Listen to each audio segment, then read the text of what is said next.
Sorry po.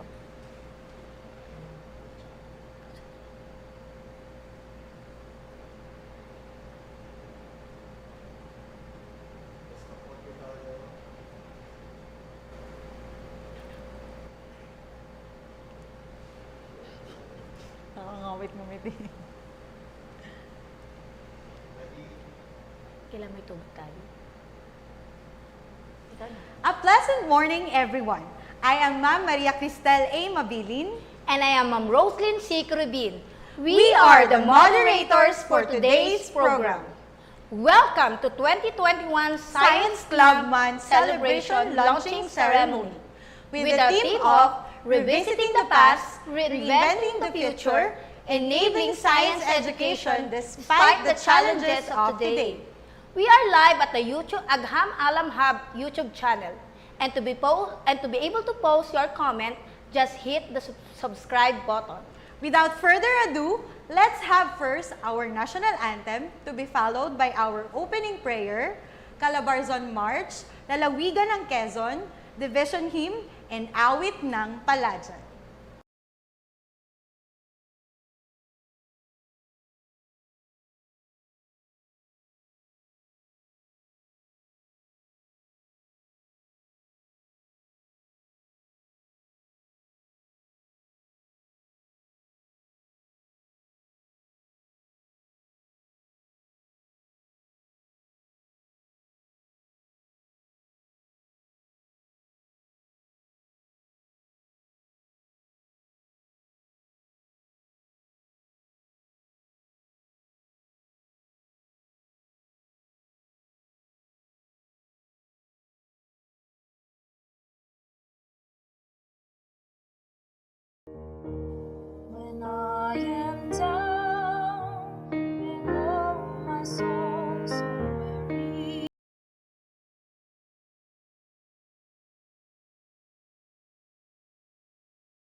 mga kababayan, ang pambansang awit ng Pilipinas.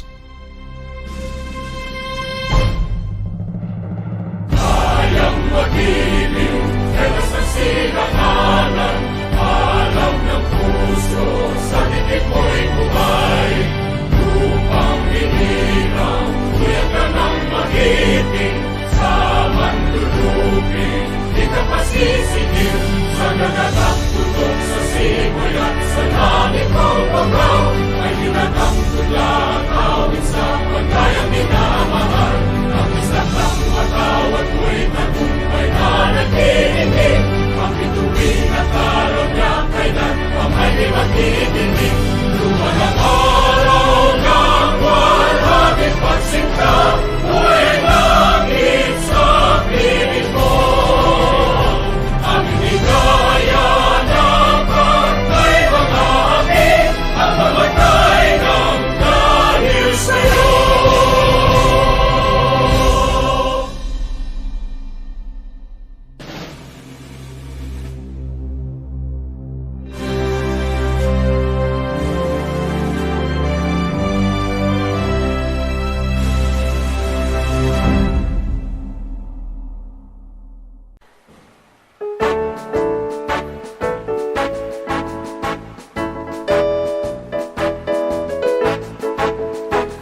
bayan kong tinubuhan, dapat nakinig ka naman.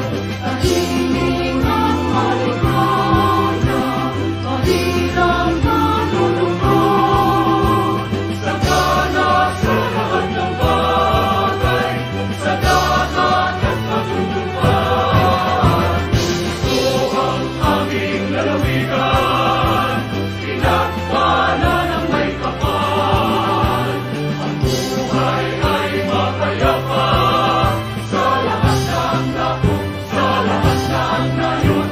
Lalawigan ng Quezon, lalawigan ng Quezon, ay aming tinatangkan. Lalawigan ng Quezon, ay aming tinatangkan.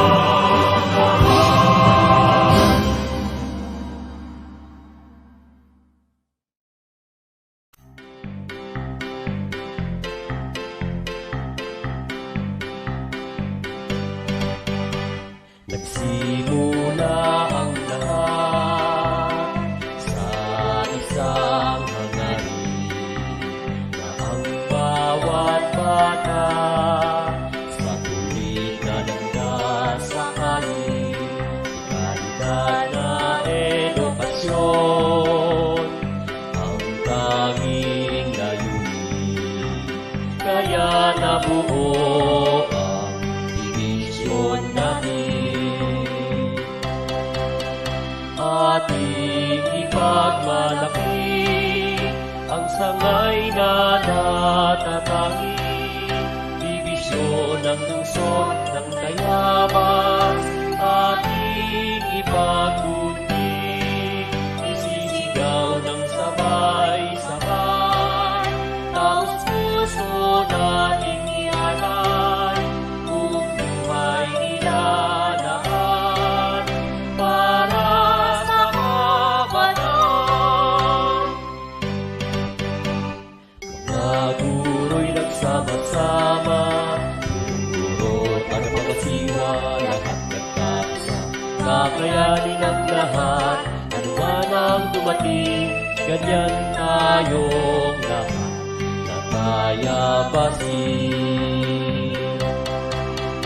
Ating ipagmalaki ang sangay na natatangi, dibisyon ng lungsod ng Tayabas. Ating ipagkunti, isisigaw ng sabay-sabay, taos puso nating ialay, buong buhay ilalaan para sa kabataan. Kapit-isip ipagpugay, sumisipon na sangay, kabutihan at karunungan, tungo sa kaunlaran. Isisigaw ng sabay-sabay, taos puso nating ialay, dibisyon ng lungsod ng Tayabas para sa kabataan.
formally open our program, may we call on our beloved and dynamic Principal 4, Dr. Hiner C. De Los Reyes, for his opening message. Thank you so much to our Schools Division Superintendent, Dr. Garly M. Ilagan, to our keynote speaker, and a very dynamic and supported leader of our division, Assistant Schools Division Superintendent, Dr. Antonio Faustino Jr., to our equally important guest, a scientist and expert in biotech professional, Dr. Floro, to Mr. Marvin Rosales, our department head in science, and all the faculty members of science department, Kaya Bensi, and all Palladians. Good day and peace be with you. Due to the problem posed by the COVID-19 pandemic, the annual celebration of Science Month this year is a little different for the second time. The Science Department, headed by Mr. Marvin J. Rosales, and all the members of the Faculty of Science Department of our school, had to come up with alternative ways to celebrate the events. Instead of the traditional activities that needed physical and active engagement from our students and teachers in previous years, this year you are encouraged to virtually join the celebration. This year's Science Month celebration with a theme, Revisiting the Past, Reinventing the Future, Enabling Science Education Despite the Challenges of Today's, is more than just a celebration, as it recognizes the significance of science education in our daily lives amidst pandemic. Because COVID-19 is a socio-scientific related issue, there is an unprecedented need to revisit the past so that we can reinvent the future. Science education has a critical role to play in the middle of this pandemic. It will always surely contribute to the saving lives and discovering new vaccines. Expert dyan ang si Dr. Floro. Therefore, there is no reason for a student to be deprived of scientific literacy in these critical times. Science should be taught in whatever means so as to provide students with the support and equitable learning that they need and deserve. Although the education system has shifted dramatically to distant learning, the mission still remains. It is to overcome the learning crisis, response to the pandemic we are all facing, and promote inclusive pedagogy. With this, I am formally gracing the pandemic edition of Luis Palad Integrated High School Science Month Celebration 2021. Mabuhay at magandang umaga po muli sa inyong lahat. Thank you, Dr. Hiner, for a delightful and heartfelt message. Let us now have our very own Head Teacher 3 in Science Department, Sir Marvin J. Rosales, for the presentation of month-long activities.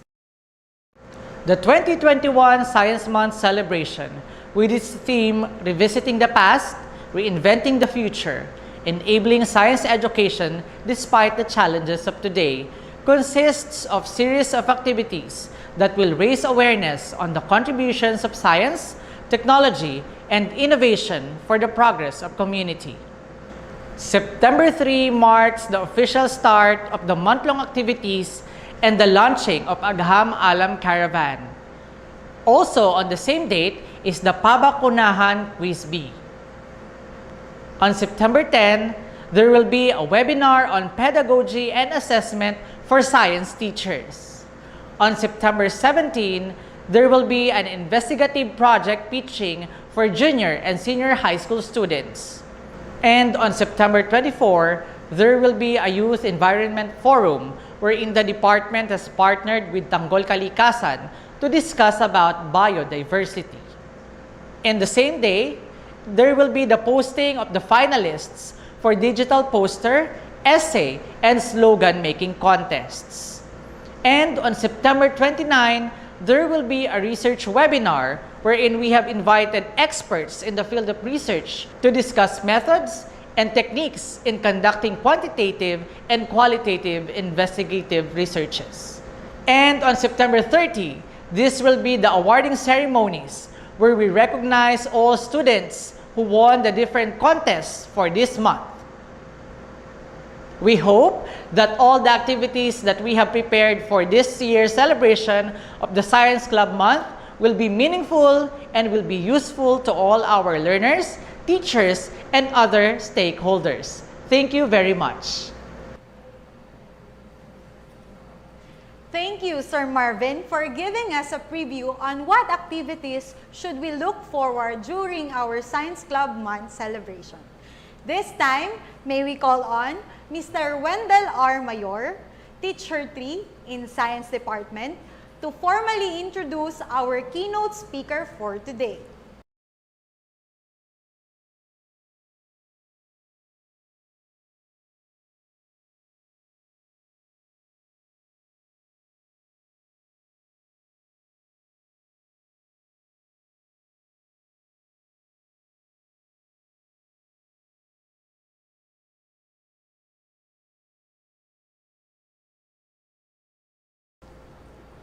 To introduce our keynote speaker for this celebration, allow me to give my own acronym of ASDS since hindi siya nagbigay ng curriculum vitae niya. So, A for approachable. Since unang lapit namin sa kanya, hindi niya kami tinanggihan. S for smart. I believe that this person is knowledgeable enough to share the wisdom behind our celebrations theme. D for diligent. I know that this person is very committed in his work. And lastly, S for super guapo. Ladies and gentlemen, it's my pride and honor to introduce to you our OIC Assistant Schools Division Superintendent, none other than Antonio P. Postino Jr. Good morning, sir.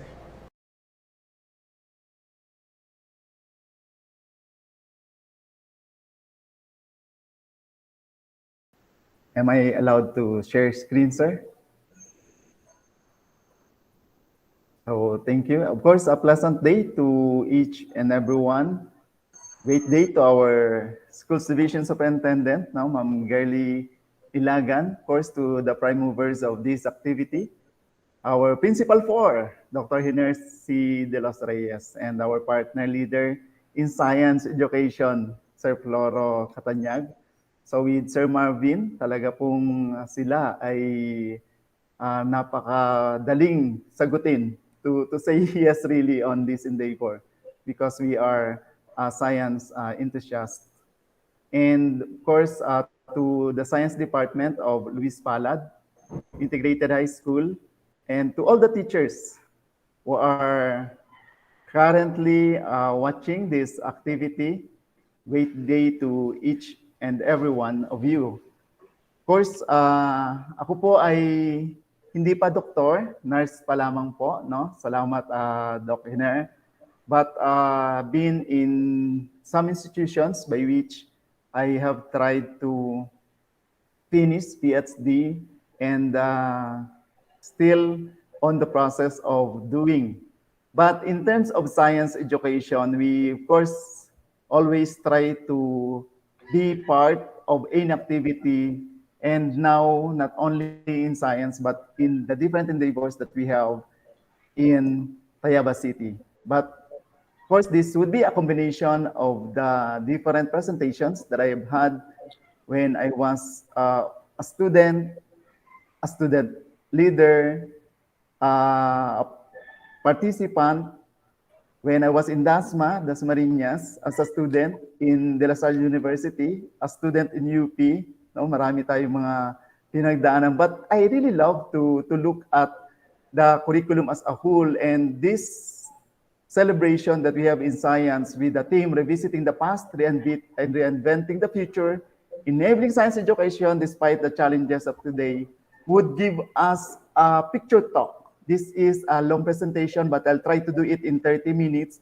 So bear with me with this picture talk of revisiting the past. Of course, we want success in our vision, mission, goals, and objectives in life. And in doing that, there are different methods that I want you to be aware of. First, the 3 Ls: listen, learn, and live.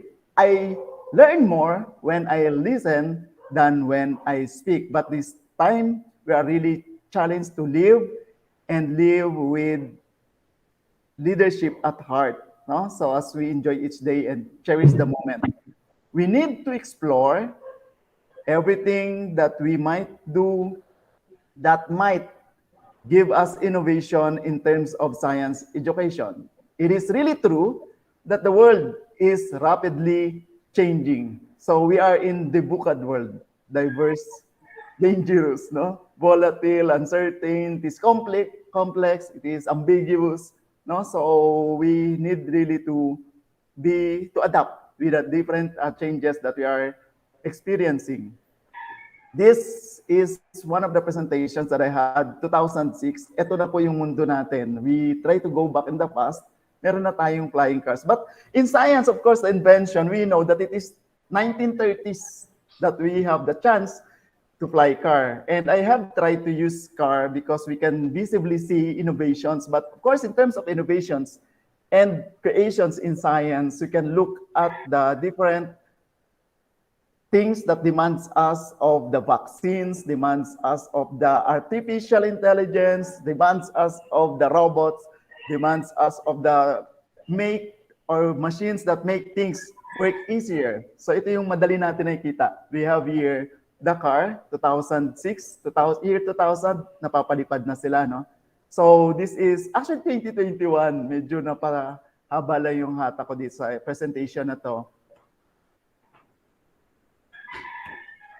But it is now actually a sports car, one that had succeeded 35 minutes from city to city, flying and then running. So this is another 2000, no? Bullet train has been discovered. These are the inventions that we have and visible. We also have the heavy lift, Air Galaxy, and it says, if I can accomplish a minor task, thousands have already completed using readily available methods and tools, then I can do anything. Yes, of course, as a human being, that our mind really is limitless, we can achieve more. And this is our future. Are we really looking forward for this one? But it is actually a challenge whether we can do it and preserve our world with the different activities that we are doing. It is a warning. So we have to discover something, especially in science education, that might lead us as a learner, as an educator, as a teacher. We have to remember the 21st century teaching, of course, and we are challenged in the curriculum, looking at the content, this outcome-based, active learning. We look at the web resources. If it is authentic when we talk about assessment, we continuously reflect on what we are doing. And we need to understand, of course, how well do we know? How well do we know our learners? At paano naman natin this challenging time masasabi sa mga learners natin on what type of teacher are we if we don't really see them face to face? How will your learners understand and know that you are an enthusiastic, an approachable, a joyful teacher?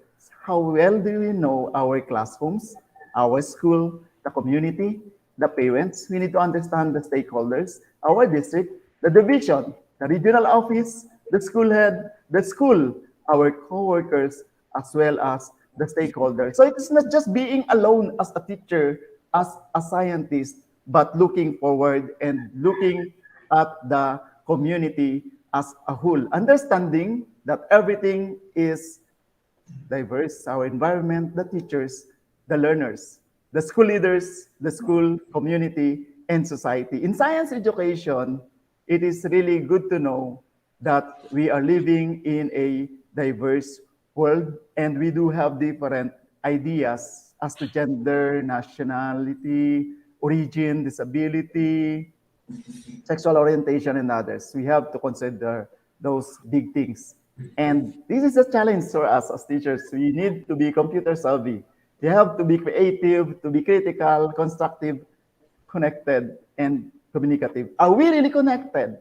How are we connected nowadays? The demand is 24/7. So teacher really matter. That's why we cannot really substitute anything to a teacher. Even the AI cannot really substitute a teacher on how we lead with heart. And understanding that Luis Palad is in the third level implementation of the school-based management, this is what we are as a teacher. We initiate it to manage process of education to our learners. We integrate tests, exams, as the whole class in the classroom. Are we still doing it in a metacognitive and multidisciplinary level? We have to address children with special needs. We have to be inclusive. And at the school level, congratulations, because I have seen your effort that you work as a team, that the leadership of Sir Hiner is really present, and we use ICT and we make systems in our operation. And not just that, but this radiates to the lives of parents as well as the whole community. From ownership to co-ownership of project is very important, especially in science education. So teachers, as a scientist, we must be aware of our communication style. We have to improve our personal competence, reduce conflict in the workplace, and increase productivity. Especially, this one talks about the grade 12 learners as a whole. It is our mission and vision in the Department of Education, of course. We are looking forward that they are informed, they have the knowledge in ICT, good communicator, they are innovator, so the content knowledge, and these are the products of the K-12. And every graduate should have a life and career skills. This is the same demand that we have before, and understanding the way our learners think and the way our learners improve as a citizen and be a productive critical thinker, problem solver, a good decision maker. So look at the idea when we first crafted few years back the framework in the K-12 program, as we try to integrate different learning areas and science education, as we try to focus now on making learners that are inventive thinker. And of course, here are some of the four curriculum exits that we need still to develop, holistically develop Filipinos with 21st century skills, understanding that they have that information, media, and technology skills. That's really great, especially in science education, learning and innovation skills, communication skills, and life and career skills. So where are we leading our students? And in science, we always think of three. I believe that every science educator goes and lives with this in everyday undertakings that we have as we try to produce scientific, technological, and environmental literate Filipinos individual. So understanding that we have to develop this to their skill as we try to make them communicator, good in computer. So these are the 7 C's that we always look at. Now, as an educator, how are we in doing our continuous development and professional career improvement?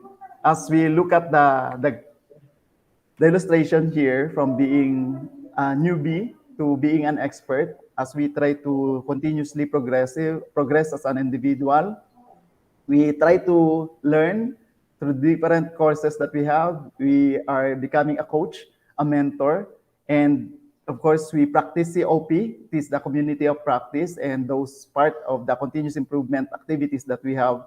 So we improve as an individual as we try to improve our career. And we don't just stay as what we are a few years back. Okay? So our understanding of the learner as an individual as we try to guide them really matters. So by learning, you will teach, and by teaching, you will learn. So we are now on the professional learning environment as a science teacher. We have this community that we try to collaborate, to exchange ideas, learn, and teach. Everything actually nowadays are at the palm of our hands. The world is really borderless. But there are different challenges that we are facing because our students nowadays are very sociable, yet always alone. And because they are using gadgets. As we look at this 21st century tools, how are we as a teacher in doing this? I want you to look at the different words here as we talk about live streaming in science education, blended learning, software, tools, equipment, video script, filming, video editing, gamification, interactive online activities, mobile application. These are the trends that we have nowadays in education, especially in science teaching. Education now is really personalized. It is social. We include mobile learning, micro-learning, gamification, videos, that's STEAM model, science, technology, engineering. We have mathematics, but we have arts. We still include that as a model in science education.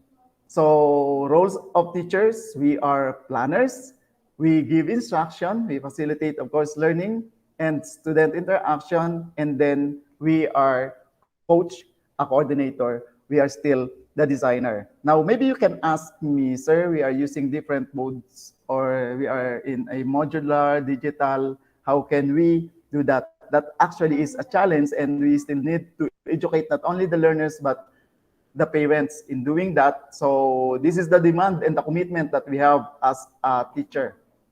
We act as a facilitator. We try to still need to promote a positive learning environment, a class home. That's why we are aware about cyber bullying, the challenges that we are in using platforms, no, the different platforms. So we still need to promote cooperation and encourage students, make learners feel valued. Communication is really very important, not only with the learners, but with the different stakeholders, with the parents, of course. And the challenge nowadays is 24/7 communication because our learners would ask us as a teacher, not only during 8 to 5 in an actual teaching learning process hours, but even midnight and the time that they are available to communicate. So it is now actually 24/7. Now, as an educator, caring is a matter. Actually, our learners don't care how much we know, but they would really care, understanding that we care for them. No? What type of education are we in?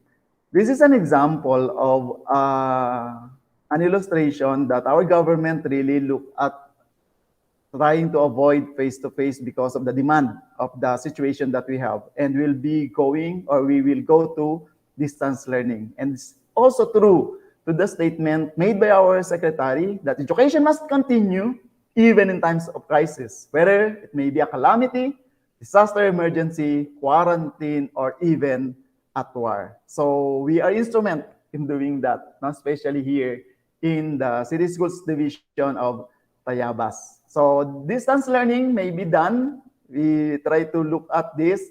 We are doing DMDL, PMDL, and ODL. Of course, we are using mostly digital materials for this, and blended distance learning that could be utilized if we are aware about the use of the Moodle, the Modular Object-Oriented Dynamic Learning Environment.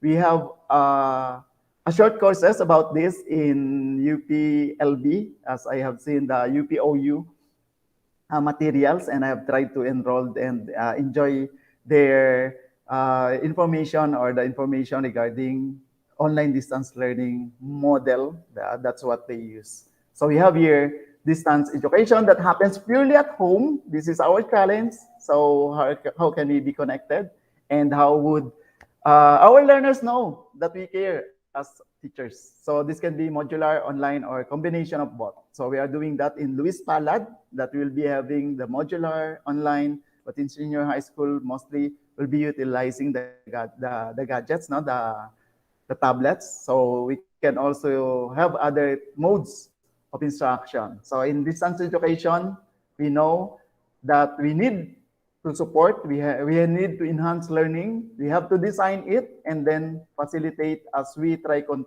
continue education, especially in our situation in Luis Palad Integrated High School. It could be both synchronous and asynchronous. Asynchronous has its own issue and challenges, and of course, synchronous also have. But how do we dedicate and control time in doing that? That education must really continue, science education must really continue, and we will be guided by the different weekly home learning plans that we have done, that is part of the collaborations that we have.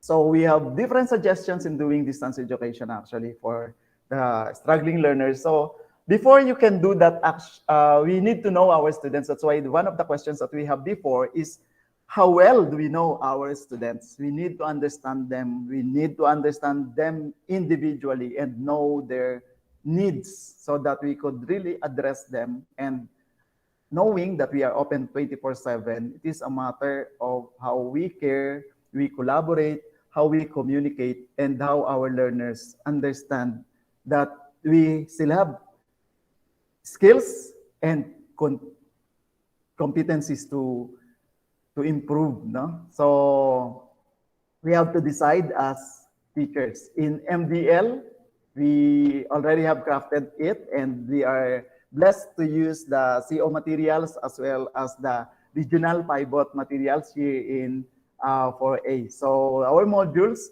should be self-explanatory, contain directional, so we have quality assurance in doing that. And of course, in the distance learning, maybe you can use a classroom, the LMS of the Department of Education, if you also have access to the Google Classroom and other platforms. So we have to improve as an individual so that our education activities might continue.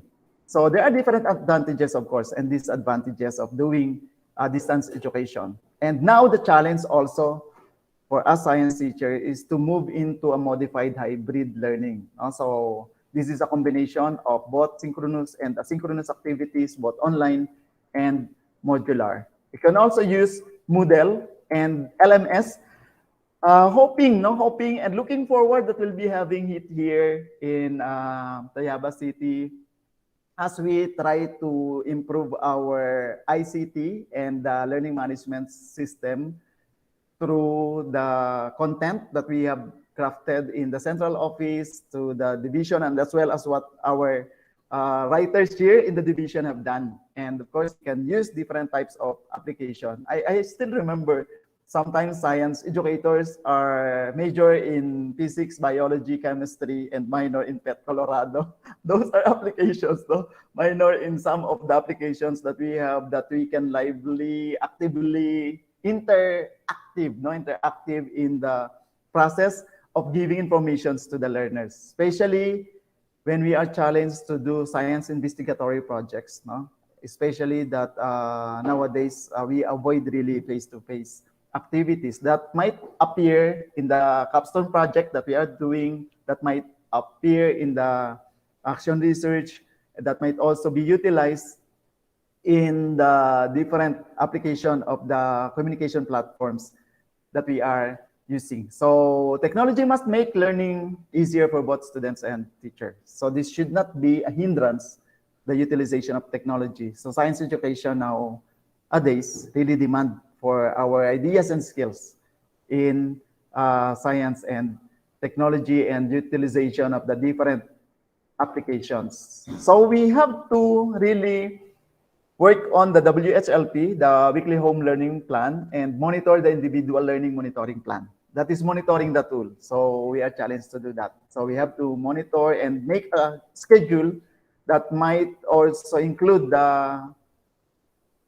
the identification of the specific time per day and the specific subjects per day for our learners to understand. So distance education must be at hand, and of course our PMS materials are here. Meron po tayong mga ginagawa sa ating learning activity learning action cells, and we have here different rating sheets that we can use when we do the demonstration teaching and the different approaches.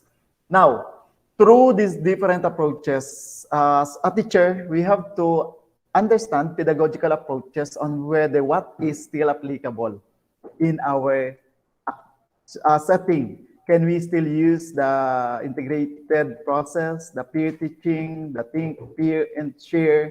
Is there interactive activities in the utilization of these platforms that we can formulate activities that might lead to collaboration of learners by which they can see what they have done and try to collaborate on it and take action or maybe ask something about these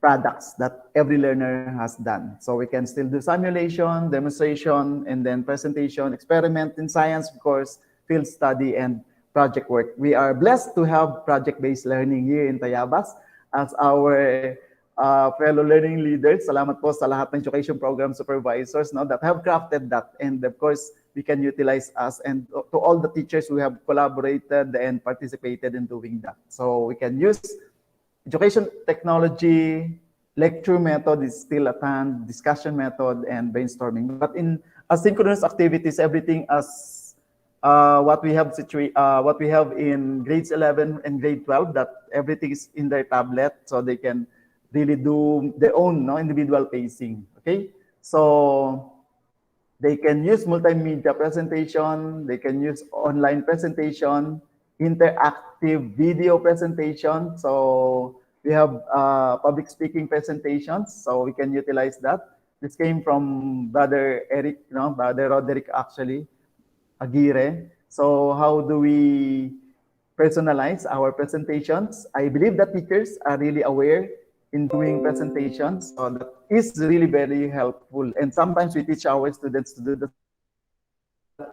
learners can collaboratively and actively participate. So what are the different interventions that we are doing in making our presentation? So in doing it online, start with an introduction and then end with a good quotation maybe. So here are some percentage on the things that we learn in every activity that we are doing. When we read, that is 10% up to 90% when we are doing the real thing. So that is actually application of what we have learned trying to be constructivist as a teacher.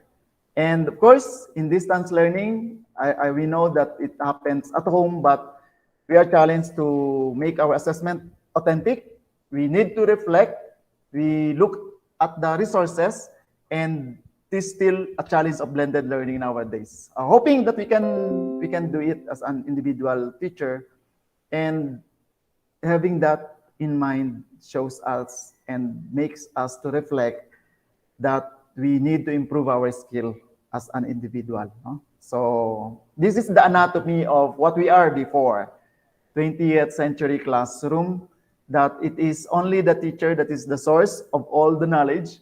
Nowadays, gone are the tabula rasa, that students don't know something. Magugulat tayo sometimes. They know more than what we have read. So we go and break away from this traditional classroom situation, and we look forward for that anatomy of the 21st century classroom, where interactive and there is high student engagement, and that anytime, anywhere, learning is available.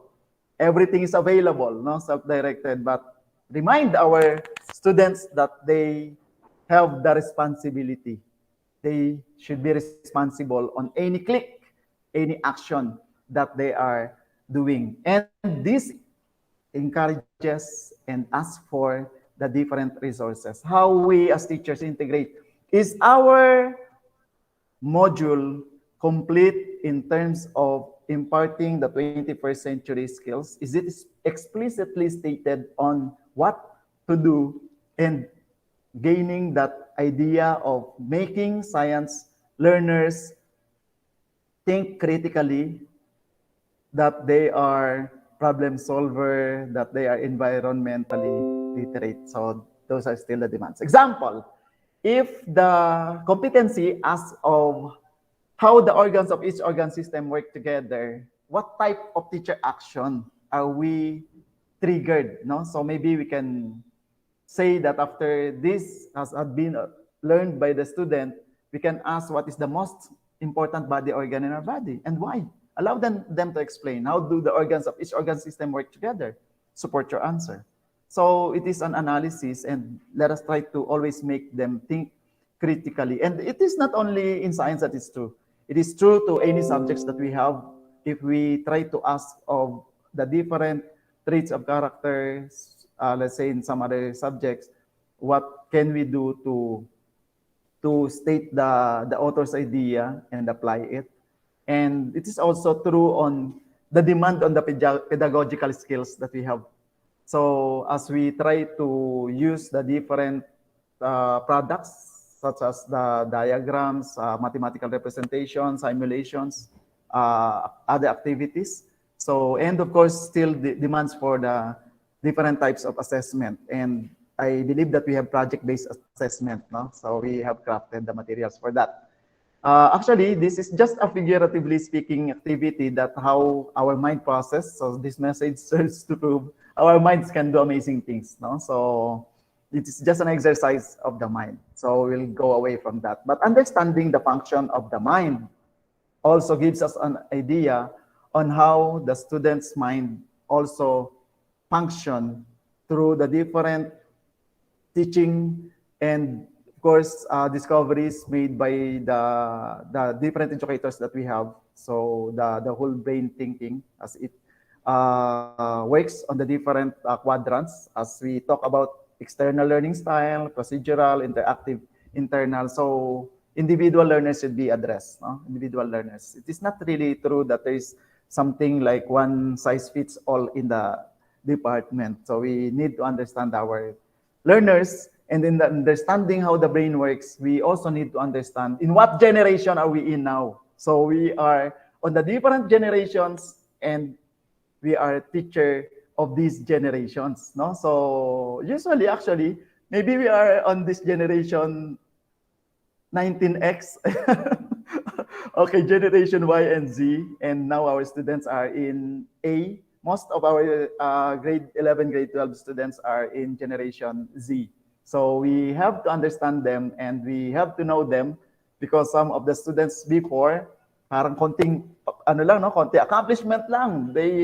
We have to clap our hands for them. Very good. So they are the one that has been really given the chance to always be praised, no? But look at the accomplishment that they are doing. So they are digital natives, actually, the generation Z.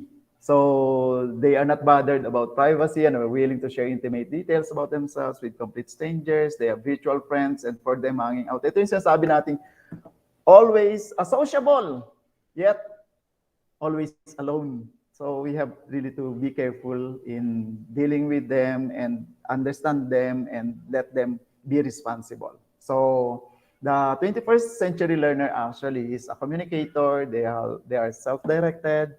They are collaborative. So we have to maximize that in our teaching and learning process. And remember, as an educator, as a learner, how can we shape really the future? Now, actually, the future demands for a flipped classroom, no? So we have to design in a new idea, considering the metacognition cycle, as we try to assess the task, evaluate the strengths and weaknesses, plan, apply strategies, and then reflect as we try to improve, no? So the knowledge of thinking. So it is actually thinking about thinking, the regulation of what we think as we plan, we regulate, and evaluate. So we allow learners to create, no? So allow them to create. So it is just the same, no? I want to give emphasis on this. The 12 types of blended learning, outside in, supplemental, so third inside out, the flex, lab rotation, station rotation, individual rotation, self-directed, project-based. Yung number 9, ito yung ginagawa actually natin. We are very strong actually in project-based learning. We have remote and flipped classroom, and then mastery-based. So how can we shape the future of science education? There are many ways to do it, and the demand now is digital.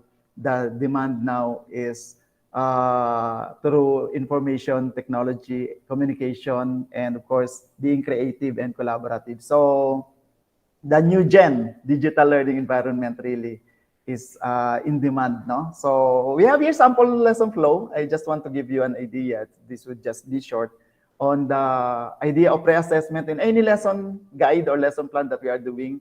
In shaping our science lesson, we can do pre-assessment, motivation, lesson playlist, face-to-face if there is an opportunity, no limited face-to-face, generalization, post-assessment, and then the homework. We can use this, no? You can use Kahoot, Quizlet, Quizzes, Padlet, Google Forms, and of course, in motivation, the same YouTube, the PET Colorado, yun yung interactive activity na sinasabi ko kanina, the Nearpod, the Google Feud, the Flickrs, and of course, the lesson playlists. You can use Schoology and Guru and Nearpod, the Google Classroom can utilize that. We have here different samples, and of course, we also have here for the face-to-face activity, if there's limited, if we are allowed, this is applicable. Another, for generalization, the same. You can use the Google Forms, the OneNote, and of course, Kahoot. For the homework, you can also use Schoology, Nearpod, Classroom, and others. Still the same, we have here different possible combinations, no? Station rotation with lesson playlist for individual station rotation, online station rotation with lesson playlist. We have flipped classroom, so that is Nearpod homework and online rotation. And we must remember that any activities that we are doing, we need to assess our students for us to know where we are and where we are going. So authentic assessment is needed. You can have there a summative and then the formative assessment, understanding the 21st century assessment characteristics, and that it should be responsive, flexible, informative, and integrated. So we have different methods, no, to use and do this. And of course, we have here product-oriented and process-oriented. Why do we need to assess? We understand that we have and we need to know where we are in curriculum improvement. In anything that we do, if we really try to change education, we need to look at the curriculum. It is a great influence that we are doing. We can use graphic organizer here, the journal, the portfolio, all about games in activity, the simulation activity, social media discourse is also needed. We also have here some materials that we can use. We have rubrics, no? So it says here by Alvin Toffler, the literate of the 21st century will not be those who cannot read and write, but those who cannot learn, unlearn, and relearn. So I'd like to acknowledge, of course, here some of the students. And with that, if you always do what you've always done, you will always be where you've always been. So we have to innovate. So thank you for listening. Great day. I believe that you can really do great as a science educator. So education is not the learning of the facts, but the training of the mind to think. Great day and God bless everyone. Thank you very much.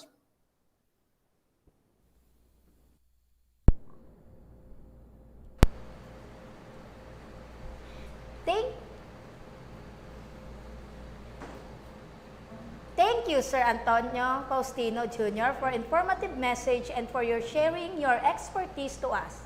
Let us now have our guidance coordinator, Ma Maria Teresa Bisamis, to officially introduce our resource speaker.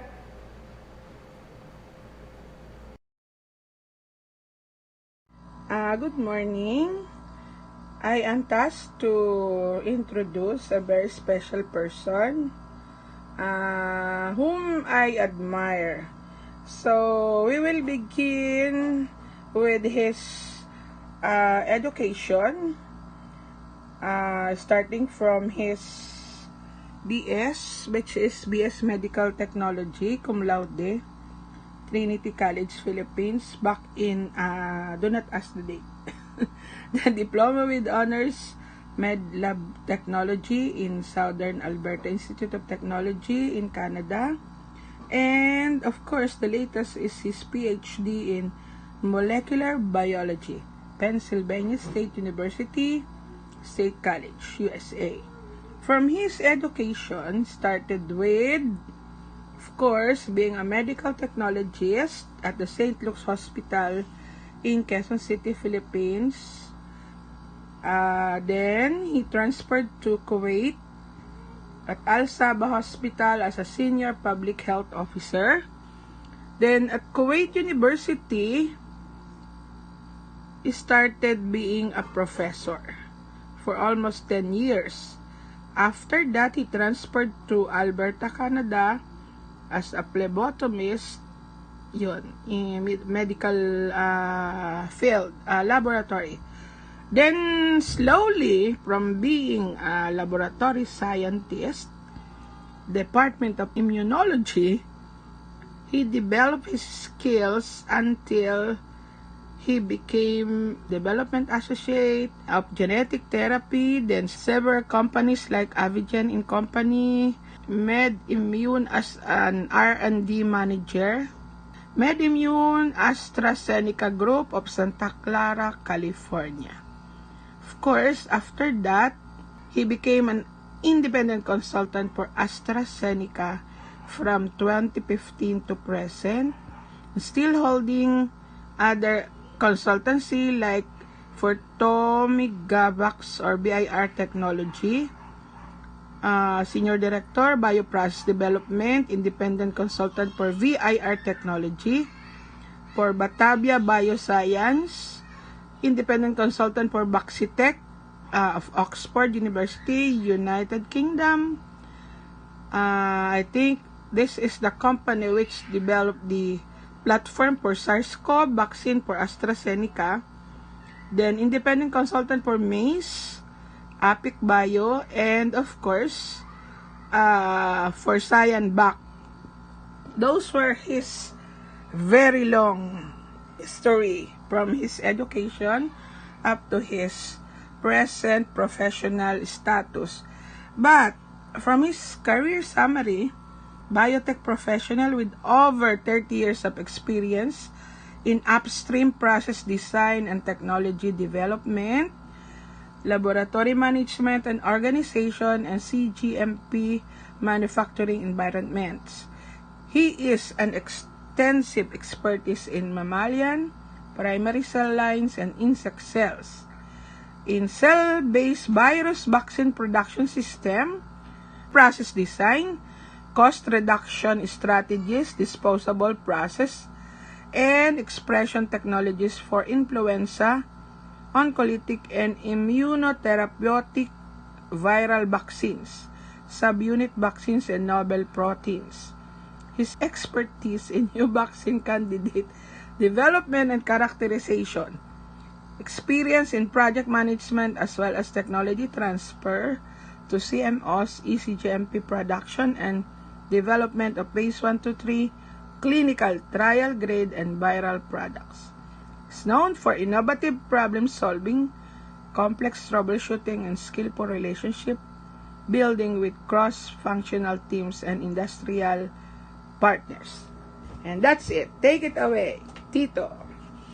Marvin, that is my very, very short introduction. Thank you. Ladies and gentlemen, let's welcome Dr. Floro Catanian.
Could I share my screen now?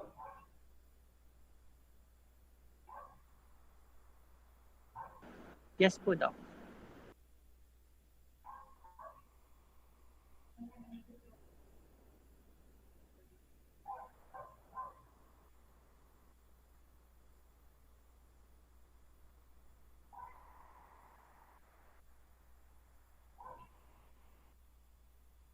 Hold on. Let me just pull up my presentation. Yes po, Doc. You can share your screen po.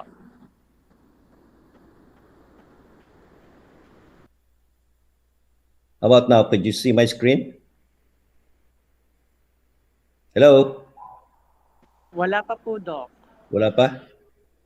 If not, then is it possible that you just pull out my presentation then from your end? Yes, sir. Okay. Yes po, sir.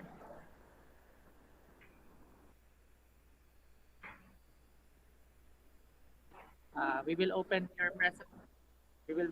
presentation po, Doc. Yeah. Okay. Okay. As my presentation is being pulled out, good morning, everyone, once again. And I would like to take this opportunity to thank Dr. Henner de los Reyes, the principal of Ruiz Palad Integrated High School. Also to Marvin Rosales and Marta Sobesamis, and to all the organizers of the 2021 National Science Club Month. To all the staff and faculty of and science faculty of Luis Palad Integrated High School, and to the students and parents. And I think I heard the name of our division superintendent, Girly Ilagan. And if I missed anybody, I'm sorry that if I forgot to mention anyone. Okay. Next slide, please.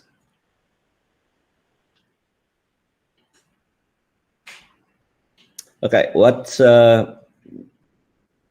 my presentation for today is more about vaccines, in which that's my expertise, in which I spent most of my 40 years of my career into vaccine development. And as Marta Besamis had already done and mentioned in her introduction for myself, is that I spent most of my years, about 40 years, in the US and outside of the country.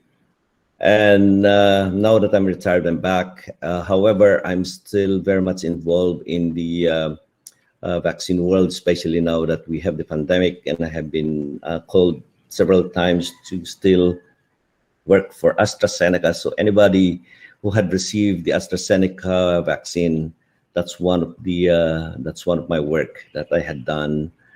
And also, if you had influenza vaccines before, then that's also one of the work that I had done. Right now, we are trying to develop a new vaccine that instead of being injected in your arm, it will be introduced intranasally. It will be it will be a mist that will be introduced into your ear, into your nose, where it will develop immunity straight and it goes into your lungs, which is much faster than being taken a jab in your arm. And that's already in phase 1, and we expect it to be approved by late 2022, 2023. And hopefully that's much better. It's because this is pretty much very attractive for young kids who are afraid of vaccination. Now, my presentation will be, I'll give you a brief history of vaccination, and also at the same time that how our body or our own immune system works, and also how our body responds to vaccines and other antigens or pathogens. I will be talking in, sometimes I will mention antigens or pathogens, but but the meaning will be all the same. Then what's the purpose of being of the vaccine and to be vaccinated? And what are the types of vaccines that are currently present right now in the market, and also how do we develop these vaccines. It starts, of course, from discovery up to the market, and then how do we manufacture the vaccines, and how do we distribute it. Nevertheless, that with all these activities that we've done in vaccine world, the Food and Drug Administration, or the FDA, plays a very important role in the vaccine production. Right from the very beginning, they are already very much involved.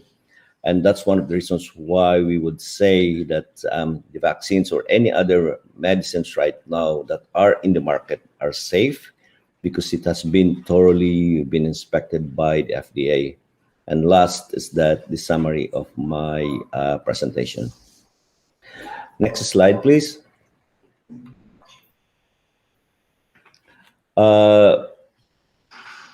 Actually, the practice of immunization dates back hundreds of years ago, and Buddhist monks have been known that they drank snake venom to confer immunity to snake bites.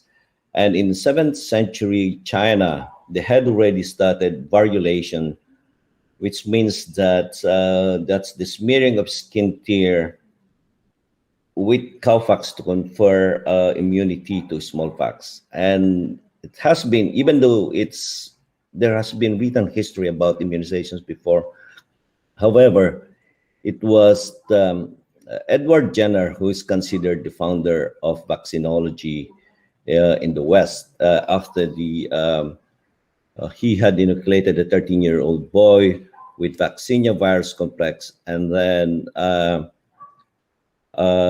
demonstrated that immunity to smallpox has been very evident.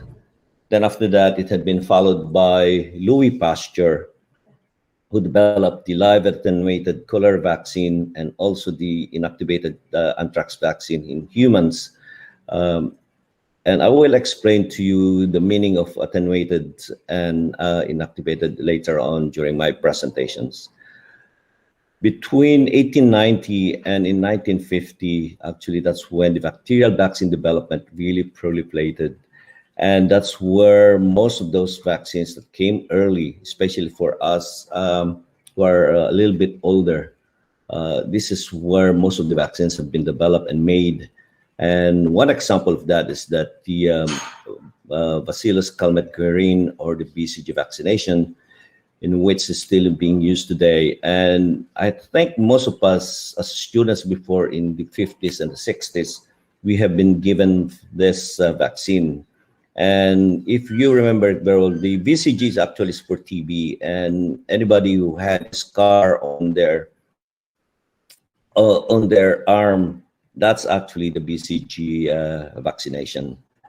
And then in the 1950s and up to 1985, that's where the viral tissue culture methods had been developed, and that led to the advent of the invention of Jonas Salk, an American virologist, and also by Albert Savin, a Polish American, who developed the live attenuated oral polio vaccine.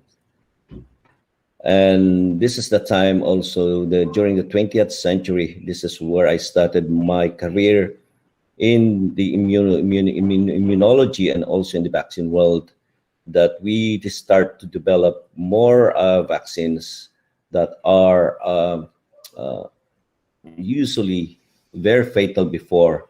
And especially for you parents, and also among the young students right now, most of you had been given this vaccine, which is the measles, mumps, tetanus, rubella, and that was the time then it was developed.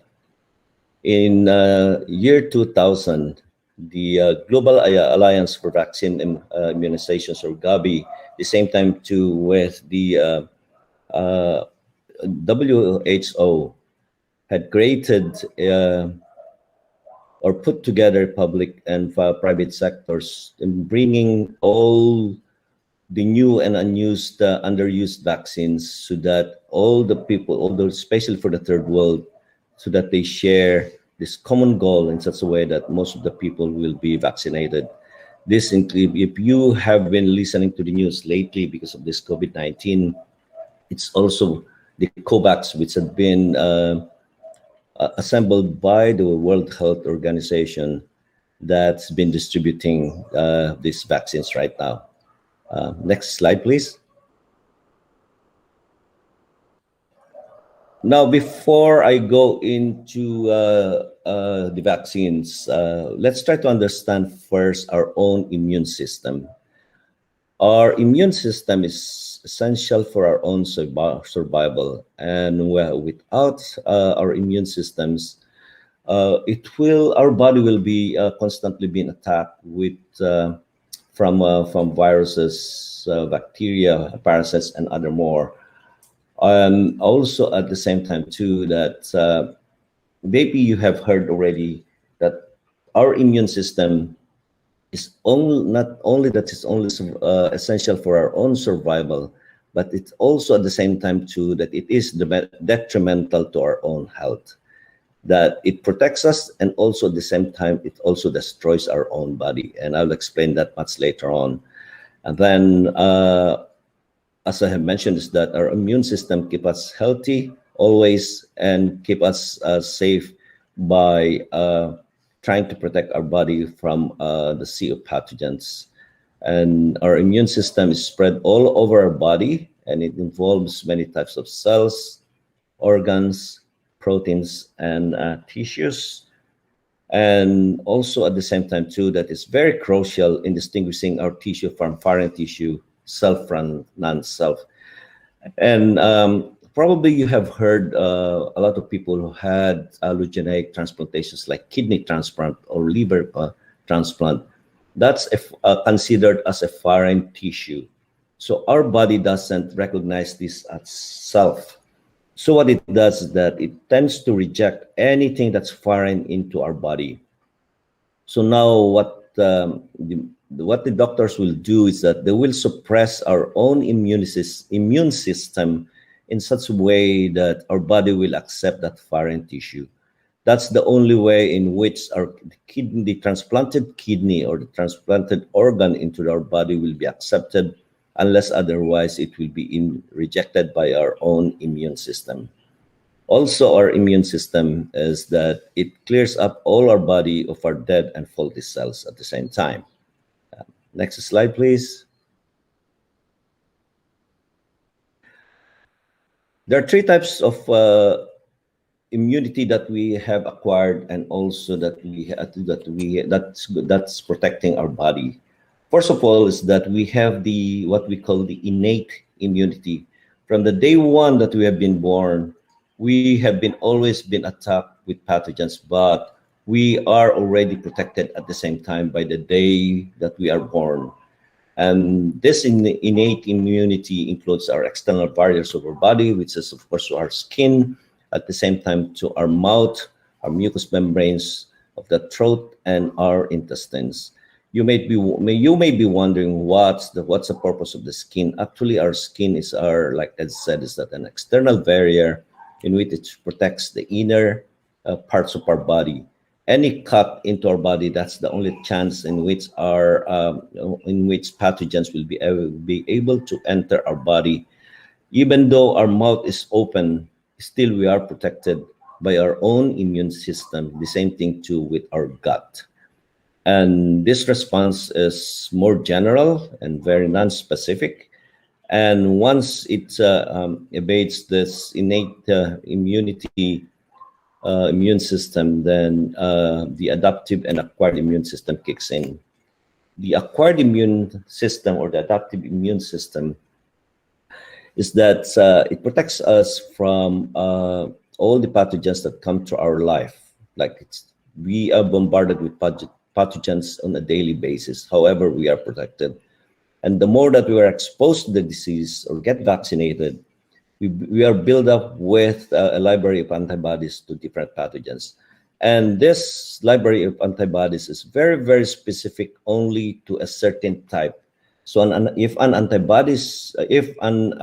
pathogen is going to infect our body will produce an antibody very specific only to that pathogen and nothing more.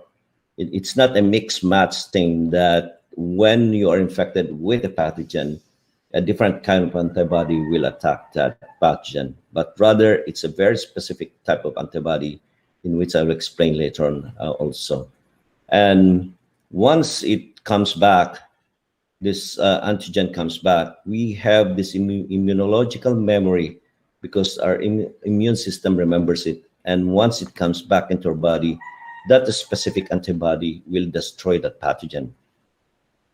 And the third type of immunity that we acquire is the passive immunity, which is being borrowed from another source, and it doesn't last long. And for instance, that it's to give you an example, this is for a baby that receives antibodies from the mother through placenta or through the breast milk. And that's why doctors have been encouraging young mothers to breastfeed every time it's possible, so that to protect the baby, to elicit the immune system of the baby in such a way that it protects them. And probably, if you remember it, when we were very young, that usually our parents will allow us to get dirty because that's the one way for us to get our immune system to elicit our own immune system in such a way that it makes us healthier than when we are not exposed to any of the pathogens. Next slide, please. So the pathogens that causes disease, there are two types mainly, is that they have the bacteria and also mostly the viruses. These two, they behave totally different in such a way that the bacteria is a single cell that can reproduce quickly on their own. They don't need any living cell in which they could reproduce. All they need is just a nutrient, say for example, like a sugar, carbohydrate, or anything in the environment for them to survive. And it could be anywhere, just like I've said. It could be in our skin, it could be in our mouth, it could be in our nose, our ears, and every part of our body. There's always a bacteria, and these are the good bacteria. The opposite happens though with the viruses. The viruses only survive if they infect a living cell. And this is one of the reasons why when, especially now for the COVID-19, that when a person gets sick with the COVID-19, they always tell you to isolate yourself. The main reason why we always advise people to isolate, the reason for that is that you don't want to infect other people, because viruses only survive when they infect a living host. So the moment that you infect another person, then that's where a virus starts to replicate and multiply. And also at the same time too, that it's time that you infect another person, that it mutates. A virus only survives, the reason why it survives, it's because it mutates itself. Before our body could develop an antibody towards it, then it tends to mutate. So by the time that it mutates and our antibodies are not able to respond to it, then it will survive, just like the case of HIV. I had worked with HIV vaccine for 20 years, and we always failed for that reason, because the HIV virus mutates so quickly, but that by the time that we are able to make a vaccine, it has already mutated, and the vaccine that we had developed becomes already useless. So that's why right now with the COVID-19, it is now that we have already the Delta, and I just got a conversation from my colleagues this morning that there's another variant that's coming out. It's called the Mu. The reason for that is just like we've said, is that it's been infecting every part. It's been infecting so much that it's faster in such a way that by the time that we develop new vaccines, it might become already useless. Next slide, please.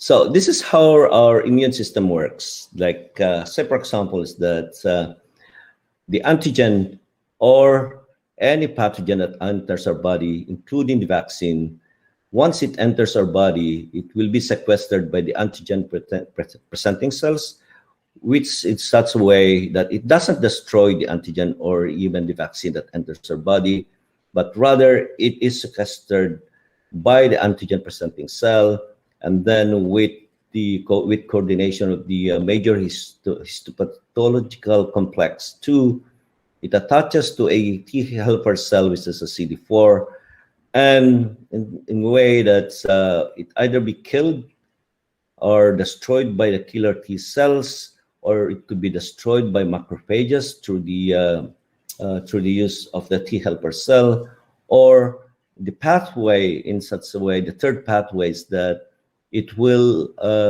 this CD4, it will activate the B cells at the same time too, that it will activate the naive B cells and become memory cells. The naive B cells will produce antibodies, will destroy this antibody, there's all this virus, and at the same time too, that once this virus comes back, it will be destroyed again by the memory B cells, which is very specific to this type of virus. This is how our immune system works. And it shows that there are several pathways in which a pathogen is being destroyed. And also at the same time too, that this is how the vaccine works. That once it enters our body, it will be presented into the T helper cells. And from the helper cells, it will activate the B cells. And it will produce a specific neutralizing antibody in such a way that by the time that the virus infect us, or any pathogen that infect us, it will produce the antibody that had been produced by the memory B cells, which is specific to that pathogen or a virus or the vaccine, will work and produce more antibodies. Next slide, please. So everybody had already gone to a doctor and say the doctor will order a complete blood count. And you are sometimes wondering, what are these cells that they're saying? You know, it comes back to you, there's cells, red cells, platelets, and all that. Now, for every cell in our body, like especially for the white blood cells, it has several functions. And at the same time too, that there are two types of white blood cells. Number one is the phagocytes, in which it's composed of the neutrophils, monocytes, macrophages, and mast cells. And all of these cells had their own function, and mostly they surround and absorb the pathogens and break them down and effectively destroying them. Most especially for the neutrophils, in which, to give you an example, is that if you have a cut in your finger, for example, you wonder why it becomes so red and swollen sometimes, and it creates pus. Actually, that's the role of the neutrophils, in which it tends to attack the bacteria in there, and it just retains that bacteria in there because it will be destroyed by the neutrophils. And also at the same time too, with the monocytes, what happens is that once it's been destroyed by the bacteria had been destroyed by the neutrophils, it will be attacked also by the monocytes, so that all the pathogens in your body or through the cut in your finger will be eliminated. But the most important part are the lymphocytes, and there are two types of lymphocytes: the B lymphocytes and the T lymphocytes. They all start in the bone marrow, and when it starts as a stem cell and it stays in the bone marrow, it becomes a B cell. On the other hand, is that once it heads into the thymus, it becomes a T lymphocytes, and it's the B lymphocytes that produce the antibody and alerts the T lymphocytes, and the T lymphocytes, they destroy the compromised cells in the body and help alert other lymphocytes.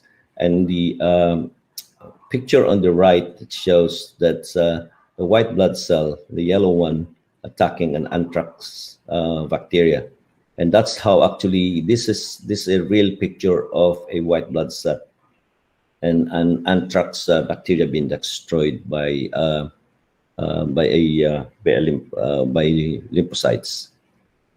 Next slide, please.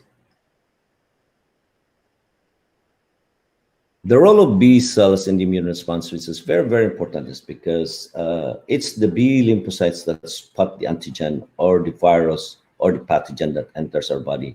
The moment that they spot this antigen, they begin to secrete the antibodies. And each B cell has one specific antibody that it produces. First of all, we have to understand what are these antibodies. Antibodies are a large family of chemicals called immunoglobulins, in which they play many roles in immune system. The first, which is very, very prominent, is of course the IgG, and this is the one that marks the virus so that other cells can recognize and deal with them and destroy them. The IgM, it's the first thing that comes.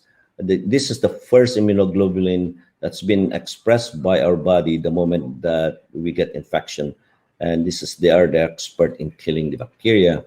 Then the other one is the IgA, which congregates in fluids, as our tears and saliva, and protects the gateways into our body, which is very common in our mouth and also in our eyes.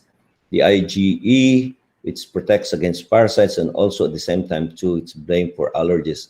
So kids that have lots of parasites in their tummies, if you examine their blood, there will be a lot of IgEs, and also people who have allergies and people who have asthma at the same time too. If you examine their blood samples, they have a very high concentration of IgE. The IgD, it stays bound to the B lymphocytes and helps start our immune response. And just like I mentioned a while ago, is that the antibodies lock into the antigen, but they do not kill it. They only mark it for death, and it's the job of the other phagocytes that will destroy this. And like I've said, is that these antibodies are just like lock and key, and it only attacks a certain type of it's very, very specific to a certain type of pathogen. So once this antibody is being produced due to immune response to a pathogen, it only destroys that pathogen. It doesn't destroy anything more. However, just like I mentioned a while ago, that our own body also destroys, our own immune system also destroys our own body. The reason for that is that if you have heard people who have autoimmune diseases, say for example, people who have lupus. So what happens is that they produce so much, what happens is that there are types of antibodies, or there are insults into their body, for example, with a virus. And then after that, it leaves a mark in their body that our body still recognized as if that the virus is still there, even though the virus has already been eliminated. And then after that, this one, the virus itself, the epitope of the virus, what happens is that it's very similar to our heart or our kidneys.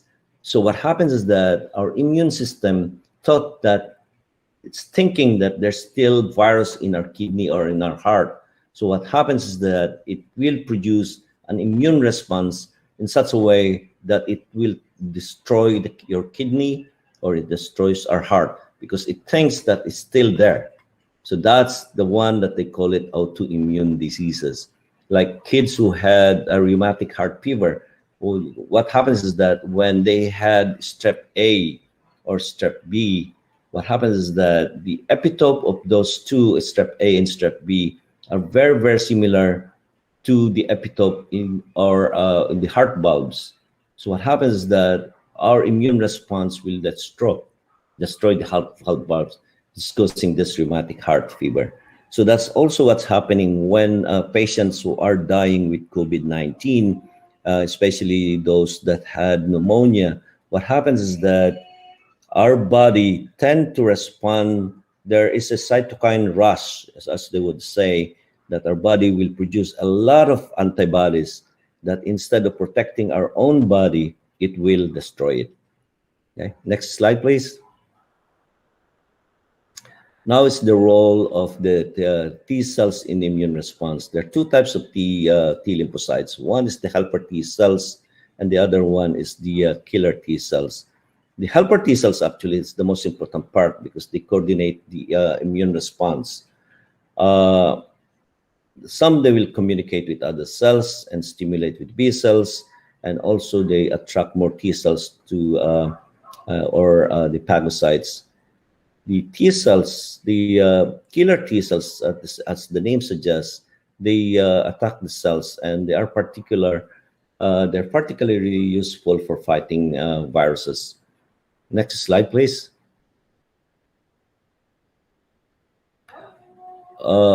This is where our antibodies are being made. As you could see in here, they are all over our body. It starts, first of all, it starts with our tonsils, in which sometimes we ignore it. It's because once we didn't realize that once our tonsils are being enlarged or infected, it's a sign that there's infection in the body. Then antibodies, most of the antibodies are being made or produced in the bone marrow, mostly in our lymph nodes, in the spleen, and our thymus, where this is where the T cells reside, and they're being made, and also at the same time too in our own lymphatic tissue in our small intestines, which is called the Peyer's patches. As you could see in this illustration on the right, that our lymphatic system or our immune system is all over our body, and and it's not just on one place on our body. Next slide, please. So this next slide is very, very important in such a way now that, especially for the COVID-19, I'd explain to you in detail how we respond to these pathogens. First of all, is that on day 0, which is the day that you get infected, okay, immediately you have a primary antigen challenge.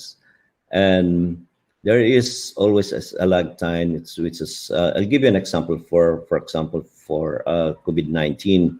It takes about 4 days to 7 days before it shows any symptoms. And by the time that the virus multiplies in our body, then our primary response starts. And our primary response is that it produces antibody. As you could see, is that it produces about 100 units of our antibody. And it takes about 14 days before you get well. And by the time that you get another infection again, then you get this secondary response in which there's 100 or 1,000-fold more of antibody response, and that's the one that protects you. That's why the first time that you get sick, what happens is that you get very sick at the very beginning. Then after that, on the second time that you get the same infection, you get much better and you don't get that much symptoms or side effects of the disease. It's because you have already developed antibodies for as your immune response. Next slide, please. Now we go into the world of the vaccines. Now that you understand how our body responds to our immune system works, now you understand more how the vaccine works and how our body responds to the vaccine. First of all, is that we have to understand what's the purpose of vaccine? Why do we get it? A vaccine is a biological preparation that's made of very small amount of weak or dead germs, DNA or mRNA. And I explained to you more how we make vaccines. It's true that it comes from a dead germ or a weak germ or even a virus, a live virus actually even, and parts of the DNA or mRNA, and yet it's very, very useful in making a vaccine. It is made to prepare, or we prepare it to prepare your body to fight the disease faster and also more effectively so that you won't get sick. The third one is that it stimulates the body system to recognize an agent that's a threat, destroy it, and then destroy it again the moment it shows and or encounter it in the future. And also at the same time too, that viral particles is a key component of vaccine classes, and it could be employed or it could be used either as a prophylactic or therapeutic. Prophylactic, it means to say that you are given a vaccine that will protect you even before you get sick or even before you get the infection. Therapeutic means to say that you're given the vaccine after you have been, when you get the disease already. So that's the difference between the two applications. Next slide, please.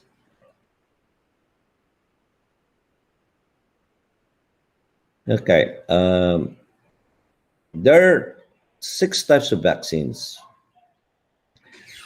And all of these vaccines, types of vaccines, they all work. First of all, is that the center one is that it shows you about how the virus works. Now, I will explain the next slide later on how this works. That first of all is that we have the inactivated virus. We have inactivated virus in which we use the entire virus, yet it's been inactivated by a heat or by chemical.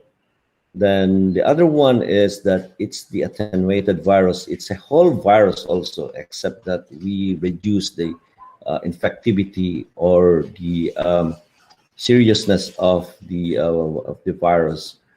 Then the third type is the subunit, in which we take a part, the external part or any part of the virus or a bacteria.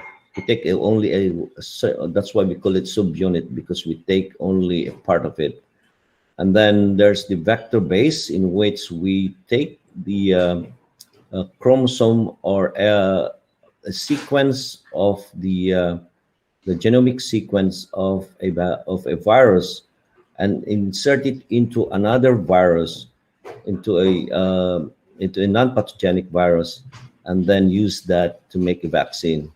And the other one is that we take the DNA of a virus and then incorporate that into a plasmid to make vaccines. And the one that's very popular right now, as you all know, is the mRNA, in which we take the mRNA of a virus and then encapsulate it in a lipid nanoparticles to make the virus, which is the example for this is the Moderna and the Pfizer vaccines. Next slide, please.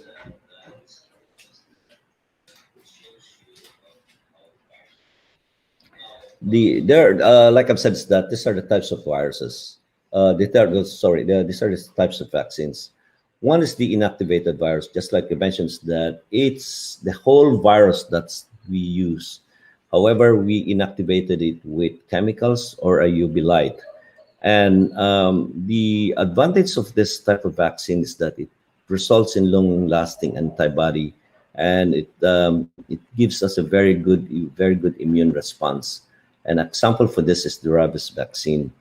So what we do is that it's the whole virus that's in there, and then after that we used most of the time we always use formaldehyde or even UV light to just kill the virus and inactivate it in such a way that we could use that as a material to produce more vaccines. The second one is the attenuated or the weakened virus. So what we do is that this virus that are very pathogenic, what we do is that we attenuate it or we weaken it. And the way we weaken it is that we take off a certain portion of the genomic sequence in such a way that you reduce the virulence of the virus in such a way that it's incapable of serious illness. And most of the vaccines they're being made this way. And you still have the whole protein, and we have the proteins and the peptides, and it will stimulate our immune system. An example for this is the measles vaccine. These two types of vaccines, the attenuated and the inactivated, these are the most common types of vaccines that are out in the market right now, especially during the older generations of the vaccines. The subunit vaccine, just like it says, that you only take the antigenic part of the pathogen and then use that to elicit immune system. An example for the subunit vaccine is the hepatitis B vaccine. The fourth type is the vector-based vaccine, in which we take a piece of the genome, we cut and splice a piece of a part of the genomic sequence of the virus, insert that into another virus, which is a virus that doesn't make you sick, and then after that, we produce more of that type of virus, in which the genetic material of the original virus is inserted into that safe virus. And then that safe virus, we inject it into the cells where it produces viral proteins and peptides. An example for this is the Ebola vaccine. Next slide, please.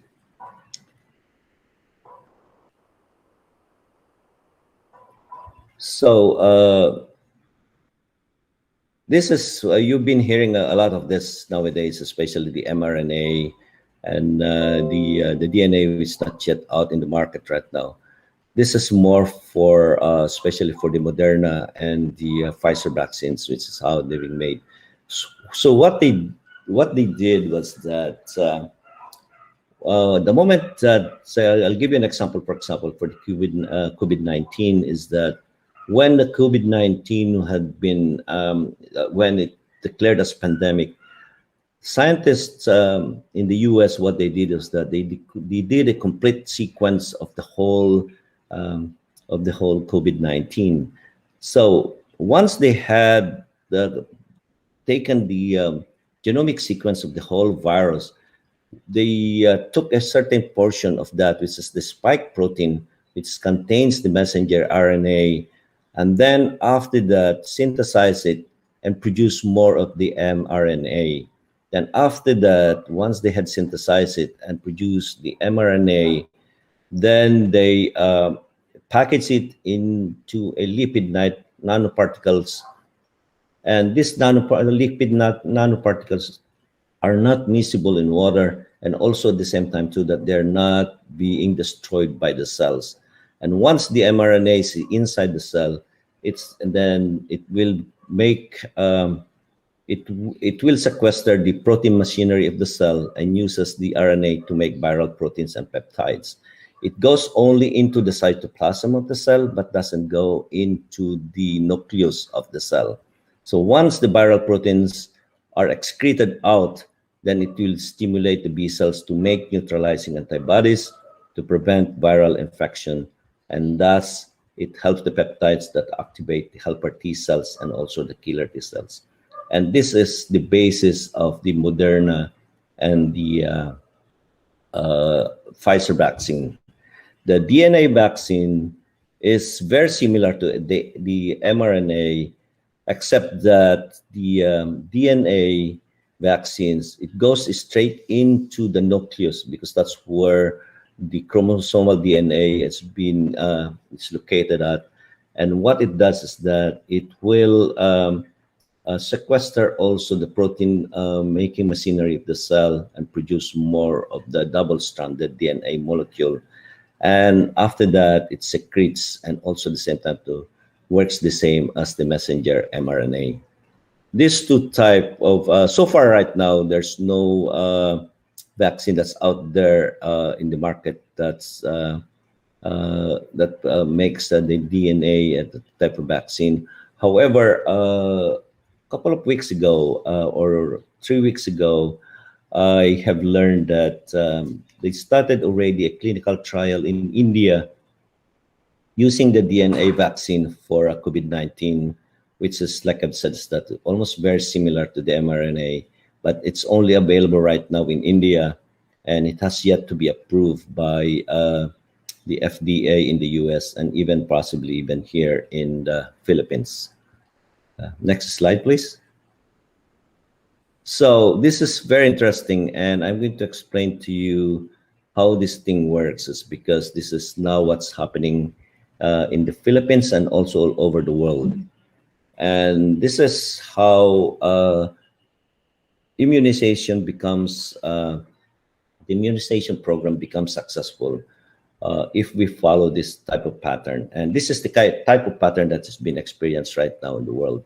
First of all is that when the COVID-19, I'll give you an example. The example of the COVID-19 is that when the COVID-19 came out about October, November last year, 2 years ago in 2019, and that's where the incidence of this disease.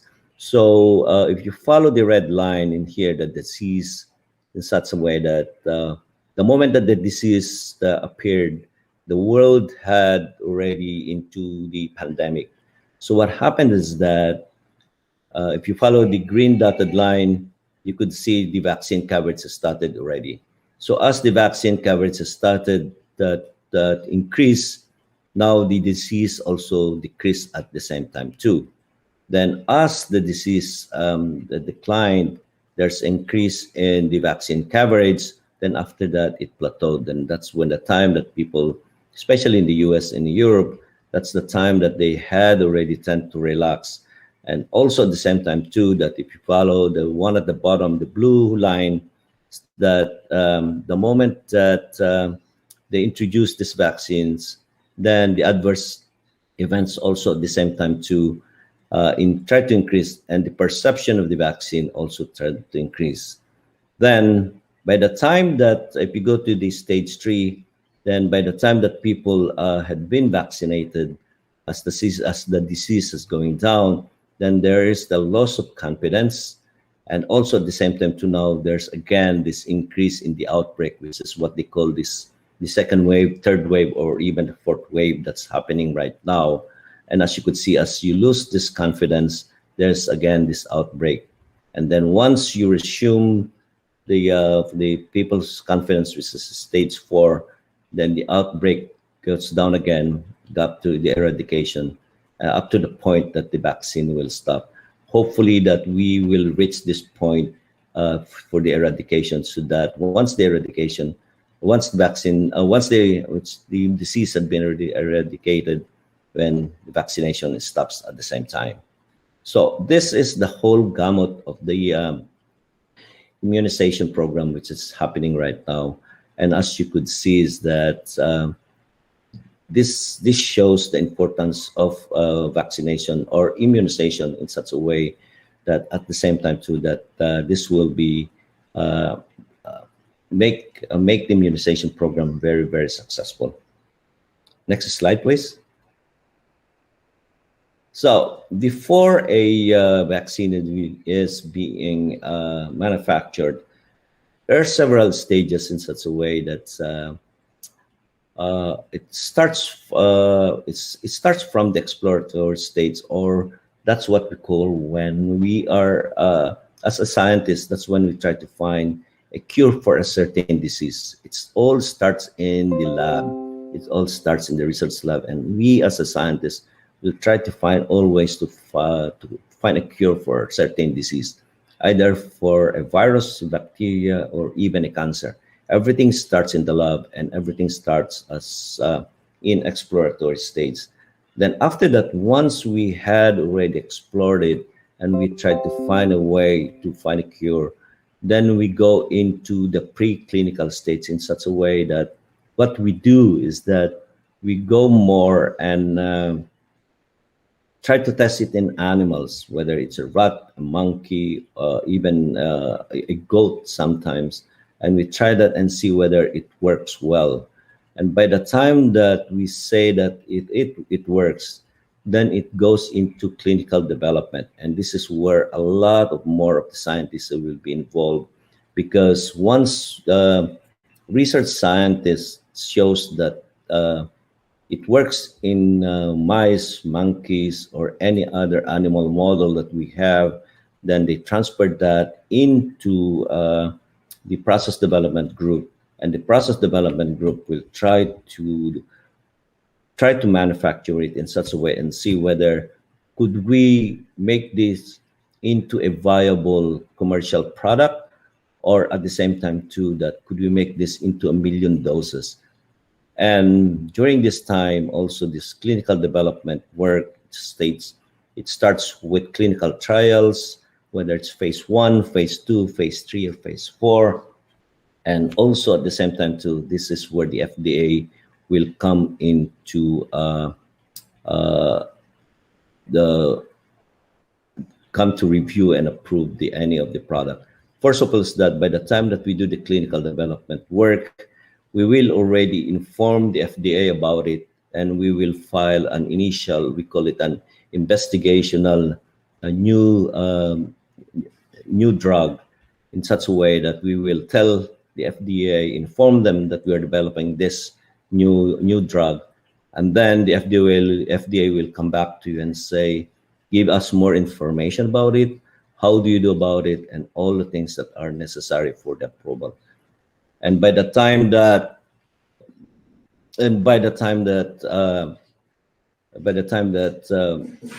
this go through the process, we are also undergoing clinical trials at the same time too.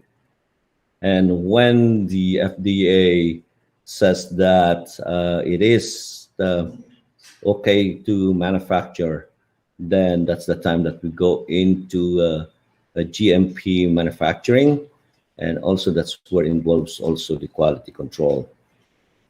Next slide, please. So the next slide, I'm going to show you that how long it takes for a drug or a vaccine to come out into the market. As you could see, if you try to add in the years at the bottom, 10 plus 3 plus 4, plus it takes about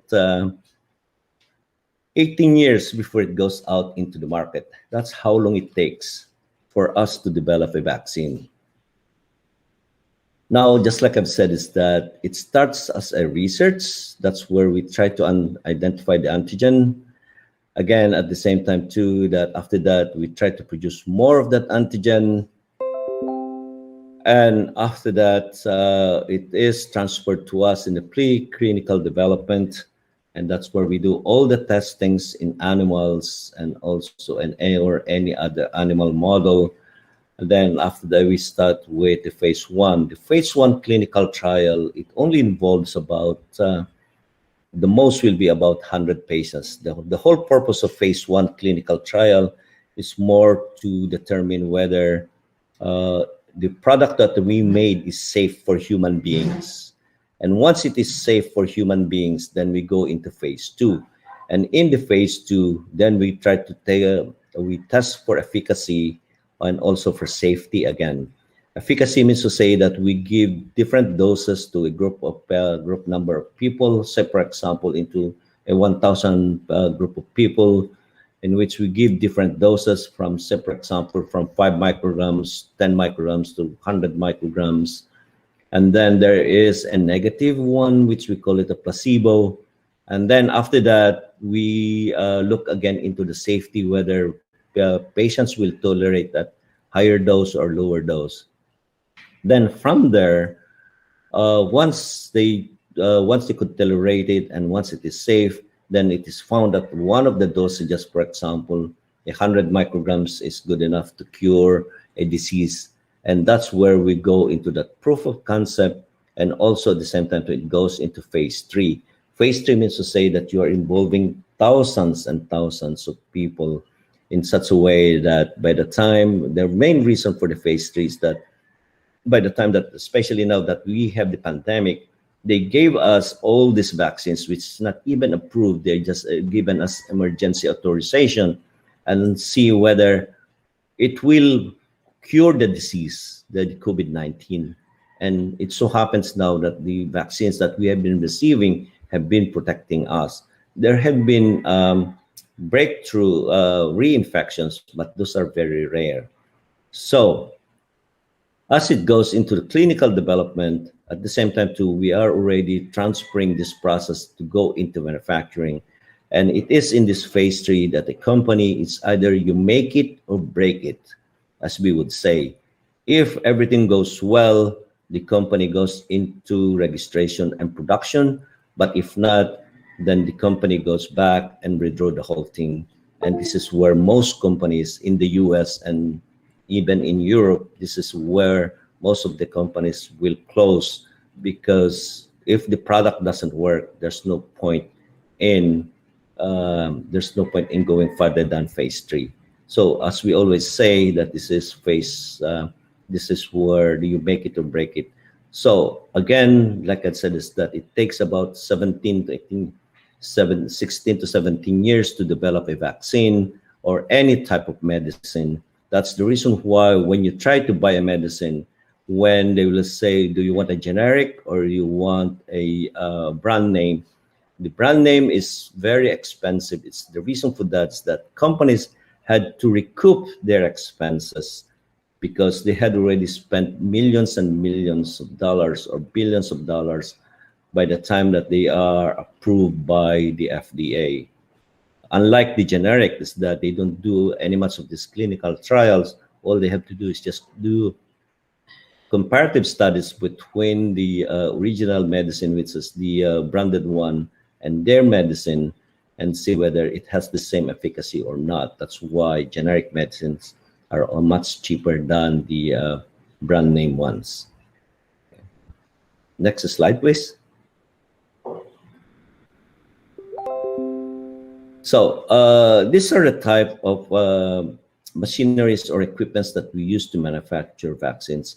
The one on the left is the type of instrument or equipment that we use to manufacture millions and millions of doses, and we use it for adherent cells. Adherent means to say that it attaches to a matrix, which is the white one in the middle in here, and that's where they produce tons and tons of doses of the virus. The second one is the one in the middle. Is this type of instrument that we use when we use suspension cells or anything in suspension, and it is not attached to a matrix. And this is what we use. And then the last picture in here on the right is that's how we vial, which we call it the fill finish. Now, I would like to remind you about these cells that we are going to use, that there are different types of cells in which we produce millions and millions of doses of the vaccines. Some are like the adherent cells or the suspension cells, is that they are derived from humans. Okay, remember that they are derived from human cells, and some of them are from aborted fetuses, and also at the same time too, some are from insect cells, some are from cancer cells. However, these are safe ones. Okay, however, they have religious implications. Next slide, please. So this is where the question is right now, the personal perspective that influences perception. So this is the reason why, like I've said, is that these are the things that we always encounter during the time that we try to vaccinate people. Number one, that the reason why people are always hesitant or don't want to be vaccinated, it's because of religious beliefs. Number one, just like I mentioned a while ago, is that most of the cells that we are using right now, especially for those inactivated, attenuated, and also for the subunit vaccines, all the cells that we are using right now are coming from, the example for the COVID-19 is that it comes from a human embryonic kidney, which means to say that it came from an embryo of a placenta or from an aborted fetus.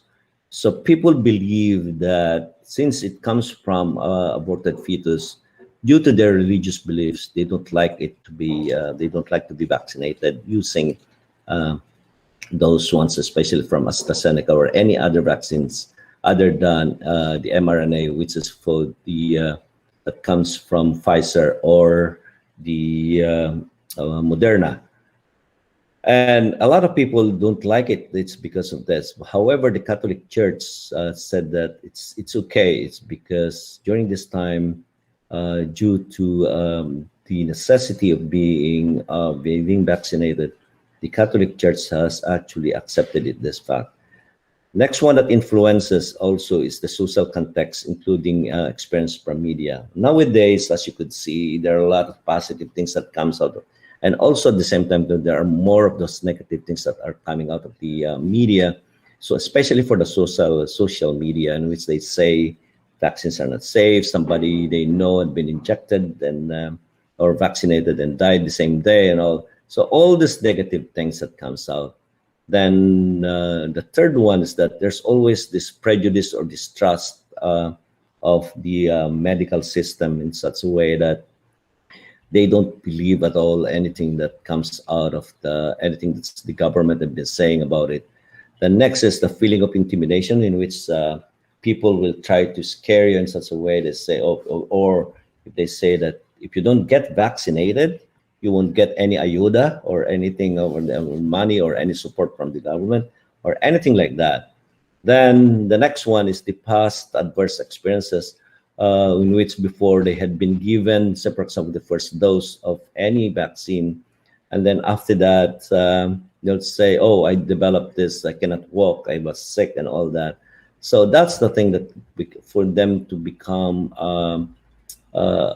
not receptive to get the second dose. Then the other one is that the fear of being injected with substance derived from disease-causing organisms. Just like I said, is that most of the cells that we have been using are being derived from, say for example, for the cancer cells that we have been using, and also it's been derived from an aborted fetus. And some of these people are afraid that they might be able to get all those disease-causing organisms that we use to make the vaccine. Then the other one is the technical concerns about distance or probability. And this is very common here for us here in the Philippines, that especially those people living in isolated barangays or far places, especially among the elderly, what they do is that they don't want, how would they are thinking about, because of the distance, they are hesitant to get vaccinated. And of course, the last one is financial concern, especially for example, I'll give you an example of one of the type of vaccines, which is very expensive. It's more for pneumonia. I think in the US and in Europe, it's for us, it was free. But here in the Philippines, I learned that it's about 6,000 or 7,000 pesos to be vaccinated for pneumonia. So it's quite, if you think about it, it's very, very expensive in such a way that people would say, why would I spend 6,000 or 7,000 pesos for one shot if I could just buy it for something that makes to have my family survive? So it's vaccination is quite an expensive proposition if you pay, comes from your own pocket. Next slide, please. So just like I mentioned, is that it's the FDA that plays a very crucial role in vaccine approval. As I have mentioned a while ago, that right from the very beginning, the FDA is already involved very, very much in the development of the vaccine, because we have to apply as an investigational drug, and then at the same time to all through the process from clinical trials to the approval, we are required to submit documents upon documents, the results of the data for clinical trials, which are very, very crucial in such a way that any adverse events that happens during the clinical trials, or even the time that we are doing the manufacturing, we have to report to the FDA. So as I think you have heard several months ago, when AstraZeneca was still coming out of the market at that time, and they had to halt the vaccination program in some other countries because some adverse events in which they said they developed blood clot, or some patients even died. Later on, during the investigation, they found out that it's not because of the vaccine itself, but rather the effect of the vaccine, which is people who had already comorbidities. And that's the reason why they had this adverse effect to the point of death. So just like I've said, is that the FDA it assess everything from safety, efficacy, the quality of the vaccines up to the marketing. And also not only during the time that we are trying to produce the vaccines, even after the vaccine is already out in the market, it is still monitoring the medicine until the end of the life cycle of that medicine, until that medicine has been pulled out into the market. And that's the only time that the FDA will stop conducting surveillance on the medicine or the vaccines. So even they even control the promotion and advertising of vaccines, because the reason for that is that they don't want any misinformation to come out into the open in such a way that it gives negative effect on the propagation or implementation of the vaccine program. Next slide, please. And now, so as a summary to what I had talked about, is that the vaccine is, like I said, is that it stimulates our immune system to develop a long-lasting immunity against antigens and pathogens. It is a highly regulated industry, from the development to licensure to use. And like I said, is that for the FDA, when I say FDA, I'm talking about US FDA and also the EMA in Europe. I don't know very much here in the Philippines whether it is the same as they do in the US. And again, I would say that as one of the scientists who developed several of the vaccines out there in the market already, I would say that it is safe and effective. I myself would say that I developed these things, in which I even recommend it to my family. And some of them, I even use it by myself. And then, of course, as a medicine or a vaccine, it's not always risk-free.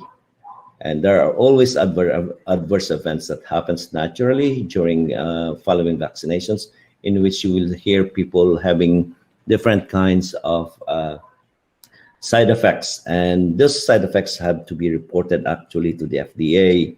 Actually, I don't know here in the Philippines whether you have to report it to a certain agency, what you feel and what you got, because those are later on be reported into or printed into the pamphlet that comes with your medicine.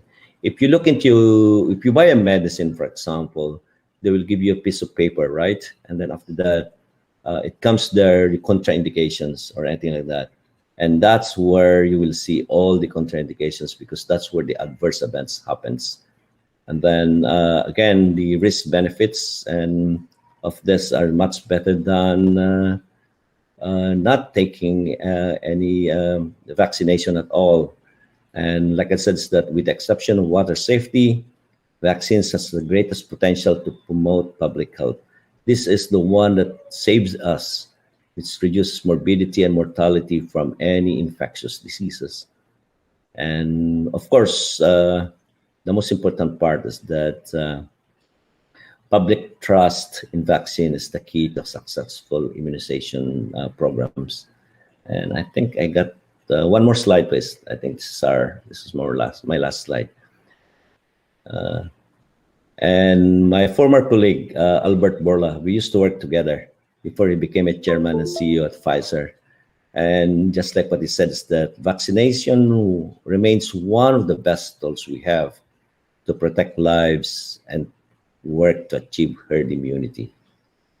And I think that's my last slide. So I would like to thank you all for listening to my presentation. And I'd like, if you have any questions, let me know. Either you could fill the question now, or you could send me an email, or you could call me, or you could see me walk. I don't know if you will see me walking around in Tayabas, because as a senior, I don't like to be out there walking around already. So again, I'll thank everyone for listening to my presentation, and I wish success to the 2021 National Science Club Month. Thank you very much. Have a nice day. Thank you so much, Sir Dr. Floro, for sharing your expertise to us. Maraming pong salamat. You're welcome po. At if you have any, say for example, if you want to know more about the field of vaccines, or especially in the field of immunology, just let me know. And one of the reasons why my wife and I, when we retired, I think Marta Sabisamis forgot to mention that my wife is an alumna of Luis Palad. Oh, Yeah, she nice. she graduated 1968. She graduated, and when we moved here, is that based on my experiences, just based on my experience when I got, that's one of the reasons why I took further studies in the US, because when I worked for other companies, especially when I worked for the Bill and Melinda Gates Foundation at that time, and also for AstraZeneca, and all in my early years of my career, I found out that my education in the Philippines was not enough. So that's one of the reasons why I took my further studies at Penn State University and had my PhD. For that same reason, is that because I'm not trying to demean our education here in the Philippines, but I think it's just like Mr. Antonio Faustino had mentioned, that we have to be, during this time of globalization, we have to be up par with other countries, because otherwise, by the time that especially now that everybody wants to move abroad and everybody wants to work abroad, actually, by the time that you reach in there, you realize that our education is still not at par with other countries. That's one of the reasons why I came home, because I want to help our country and try to see how I could help. Number one is look into the curriculum and see how we could improve, because based on our curriculum, that's where that's the basis of what students learn. And because some students, they only get their learning in school, but otherwise, just like I said, that if only they get their learning from school, then it's based on what you teach, and that's what they learn. And if that curriculum is not strong enough, so that it will be applied globally, then by the time that they go into other countries, then that's when they realize that there's still some deficiencies in our own system, in our own educational system. That's one of the reasons why, like I said, that I came home for that one reason. Yeah. Nice to hear po, sir. Nice to... Sir, may I have one question lang po, sir. Sir, kailan po kaya tayo yung booster shot para po sa protection, more protection po ng mga nagpabaksina? The booster shot, yeah. As you could see on the graph that I've shown, right? The COVID-19 vaccine right now, based on our own studies, is that every time, the first time that you got your vaccine, like whatever kind of vaccine that you get, whether it's Sinovac, AstraZeneca, or what, or just like you've shown in the slides that I've presented, is that our body responds to it immediately.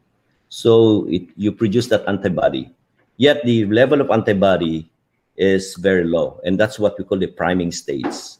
So then they will ask you to get a second dosage, which is basically, actually here in the Philippines it's too early, but in the US or in Canada they only require us to be vaccinated, the second vaccination, 4 months after.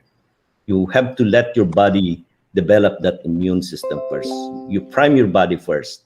Then after that, once you had developed the primary immune response, then you get the second dose, in which you again boost your immune system, or your neutralizing antibodies. So it becomes about more than 1,000-fold. So when you try to test your neutralizing antibodies, it is very high.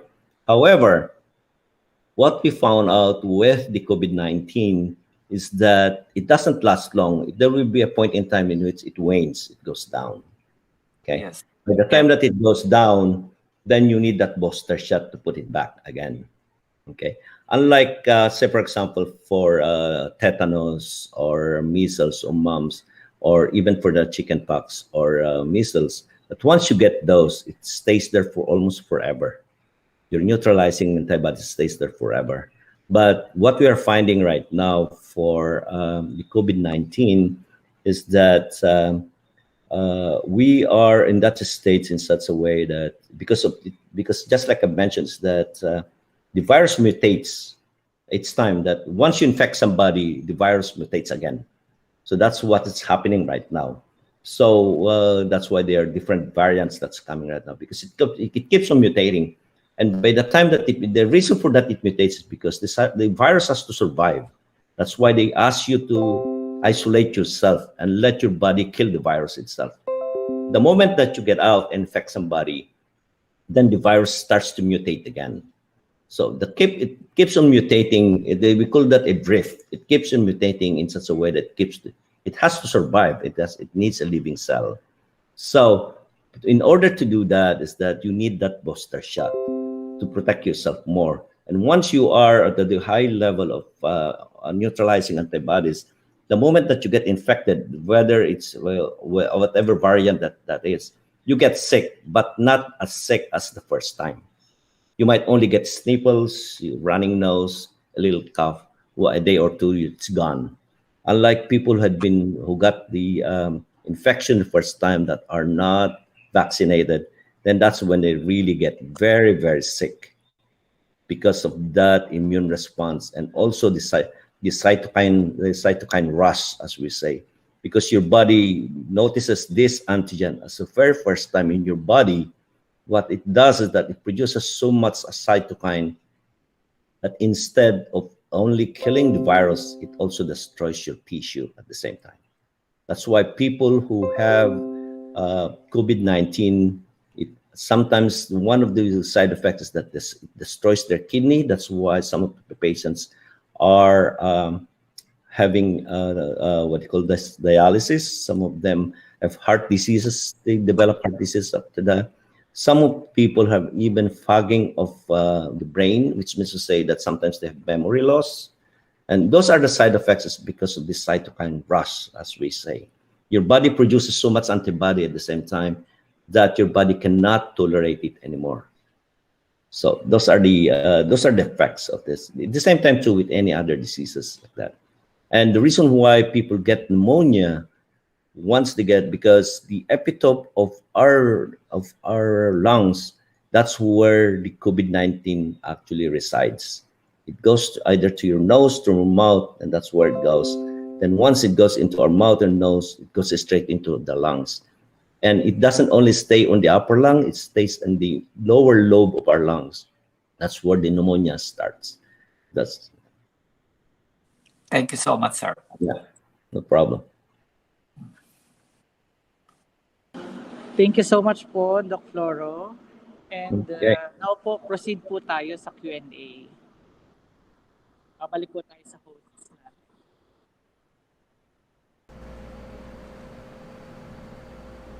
Thank you, Dr. Flora Catanyag, for sharing your significant experiences and knowledge to us. We also heard din po that your wife is an alumna of our school. Nakakataba naman po ng puso that meron tayong connection sa ating minamahal na school.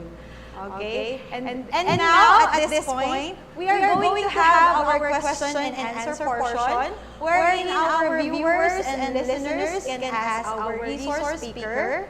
We would like to invite everyone to participate in our open forum by simply typing your questions or insights. We are very much willing to read your comments and address your concerns. Ayan po. So while waiting for our questions, ayan partner, napaka-fruitful naman, Ma'am Rosie, ng ating meeting program ngayon.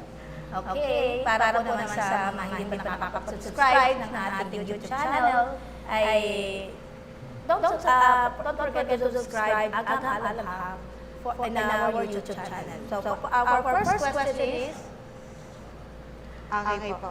Hello po din kay Ma'am Gigi Talabong na nanonood po sa atin at laging sumusuporta sa mga programa ng ating paaralan. Maraming salamat po, Ma'am Gigi. Magandang tanghali po. Ayan, partners, simulan na natin ang unang katanungan. Mayroon agad nagtanong. okay, ito pa muna natin katanungan. Bakit po nagpapapositive pa rin ang ibang tao kahit fully vaccinated na sila? Yeah.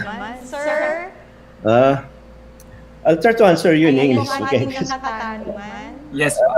Because my Tagalog is not as good as it was years before. The reason for that is that even people have been vaccinated. Number one is that it's always, sometimes it depends upon the type of vaccine that you got. Some vaccines have lower efficacy. Say, for example, with Sinovac, I think, if I'm not mistaken, it's 65% efficacy. Okay? And for Moderna or Pfizer, the efficacy is very high, about 90 to 95%. Excuse me, could you hear my answers? Yes, sir. Yes, sir. Yes, sir. Yeah. Okay. So now the reason for the breakthrough is that number one is that it's the viral load that makes you sick. Some people, I'll give you an example, is that if you get only 1,000